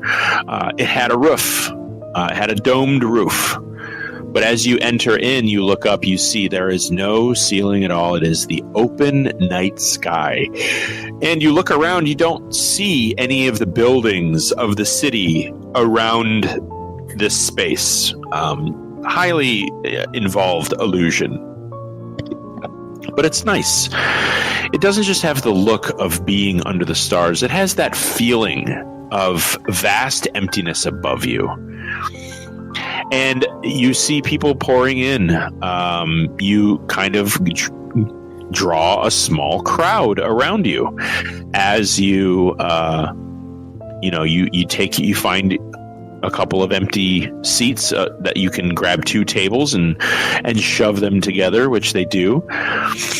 You sit down. You see surrounding this circular area in the center, at the center back of the room. You sit at this raised platform. It's kind of a 2-tiered audience kind of chamber with a large stage at the back. And you sit there for a few minutes, and you see attendants gingerly walk up to you and speak to you in the infernal language. So I'm going to say that Yuno's going to burn another, I think it's first for comprehend. Yeah, he's going to burn another first for comprehend. Are you going to mimic that with your tongues? Yeah. Okay. Daunt is going to I'm going to have him roll another perception. Ooh, he got a natural 20. Yes. Okay, so it looks like when these people speak to you, Kravish, it looks like Daunt is he's bobbing his head and following along, and you hear him answer a couple of times. Yes, no, please. When they're asking, what do you all want to eat? You've seen the menu. It's not limited. There are about 10 things you could order. Most of it is sort of standard fare, as you see steak, you see cutlet, you see this and that, but you don't recognize the name of any of the animals the meat belongs to. Maven, there are a number of vegetarian dishes. Unfortunately, you don't recognize any of those either. So it's kind of a shot in the dark of what you're going to get when you order. But you do, those of you who can understand language, you do understand things like spicy and savory and sauce and things like that. So you're at least able to sort of have an idea what you're getting into. But you select your meal with what you believe you'll probably be able to enjoy. And you see Daunt kind of nodding his head and answering in Infernal with very, very short phrases. It looks like he's starting to pick up the language a little tiny bit. Okay, cool. Until the crowd hushes as the lights of the house grow dim. A bright spot in the center of the stage opens and illuminates a small group of people. You see a grand noble in red and blue dress, huge sweeping horns careen off of her forehead into the side. She wields a huge glowing purple crystal staff. She's surrounded by an all-white tiefling with long white hair, and sort of a hooded, wizardy-looking individual with bulges under the top of his head, where his horns undoubtedly rest, and he looks like he's wielding some sort of ethereal, magical effect, and a bard behind, stroking a mandolin, which you recognize, Kravish. It's an exquisite specimen. It is lined with platinum. It looks like it may even have, platinum strings. It has very ornate adjustment knobs at the top, the likes of which you would never have dreamed of dropping this kind of money on an instrument. But you understand the appeal as this red-haired tiefling just sort of strums a very low and somber tune as the four of them open into an intro explaining how this noble family of old thought that they were untouchable. They could do no wrong and that they would rule forever. And she manipulates this large staff of hers, and the purple crystal changes to teal, changes to green, changes to yellow, and with each change in color, all of your moods are instantly sort of shifted to sort of sympathize with whatever is being said by her specifically. She seems somber about the assassination of one of the nobles of this family, and you grow angry with her as she describes the vengeance of the prince of this family as he exacts his revenge on those that killed his father. And the night progresses in this way, with this band of performers acting out an entire family history of the rise of a peasant and his wife into a ruling class, and then crumbling through tragedy, betrayal, and influence. Until the night comes to a close, your meals finished and filling you. You all stand to your feet and give them a standing ovation, joining the entire house in applause for this performance. You all now feel pretty confident in your historical knowledge of this family, which you learn was called the Dusk Stitch House. So if it ever comes up that you have a question or want to know more about the Dusk Stitch family, you would have, I'll give you advantage on history checks. It was a tragedy. It was a tale of arrogance and the just desserts that you reap when you sow rotten seeds into your own family. And as you kind of gather your belongings and savor the last morsel from your plate, Daunt is definitely going to race his bread around the edge of his dish as he snacks on the last of his meal. We're going to end the session for the evening. Cool. We all cultured and shit. Y'all so fancy. We're doing fancy stuff tonight. Yeah, you guys are doing worldly. That's right.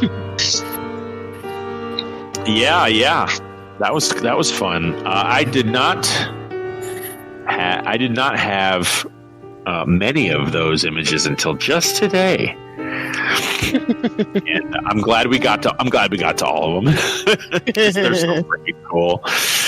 They're so cool. So those of you, I have to ask, who sent me also opera. Yeah. Pretty much. Those of you who sent me images, you know what, Corey? I want one from you too, damn it. What's that? So, I don't know. Find something on the internet that looks like one of the outfits you like, because I'm going to make art. Okay, cool. Gonna make art. And I'm guessing you all put on your outfits for the dinner, correct? Yes. Yes, across the board. Okay, Yes. good to know. Bernard was just wearing his regular armor still. Yeah, I'll say No that one once you entered the theater, they like gave you like a black overcoat, just like we have a certain dress code, sir. My green armor doesn't really match the colors aesthetic. Yeah. It's got blood on it. Blood, dirt. Blood, jungle, I tried sweat. to clean it or something. I had prestidigitation on it. Prestidigitate Shiny. you. Yeah, just make it shiny. Digitize it. Give it a whack. Gave it a buff. Yeah. The shine. Yeah. Cool. All right. Well, welcome to Anorak, everybody. The city agrees with you. You can probably plan on being here for probably the next couple sessions. So yeah, figure out what else you want to absorb here. I'll tell you, the city has a lot to offer. There's lots of stuff going on, but we'll see what kind of trouble you can get into once you leave this opera house and go to sleep that night. We'll see what happens. You never know what the morrow will bring. Fair enough. Yeah, we are looking at April 18th Close to as our next session. Yarp. 3 days after tax day. Yay! One day after the best day of the year. Yeah, someone's birthday. It's my birthday. Oh, Yeah, that's right. We ran into this last year, and the year before. Yeah, you're in April yours maybe is- too. Yep, mine's the next Wednesday. Nice. Yeah, nice. So, Look at us. all right, guys, that was fun. I'm glad everybody was able to make it that did, and I will inform Ken of what his familiar is doing as well as his new clothes, which you probably really can't see too much of, just kind of where his collar is. He's still got that Dracula cloak, but yeah, that was fun. I'll see you guys on the chat, and enjoy your 2 weeks, all right? Okey-doke. Bye. Alrighty. Bye. Bye bye.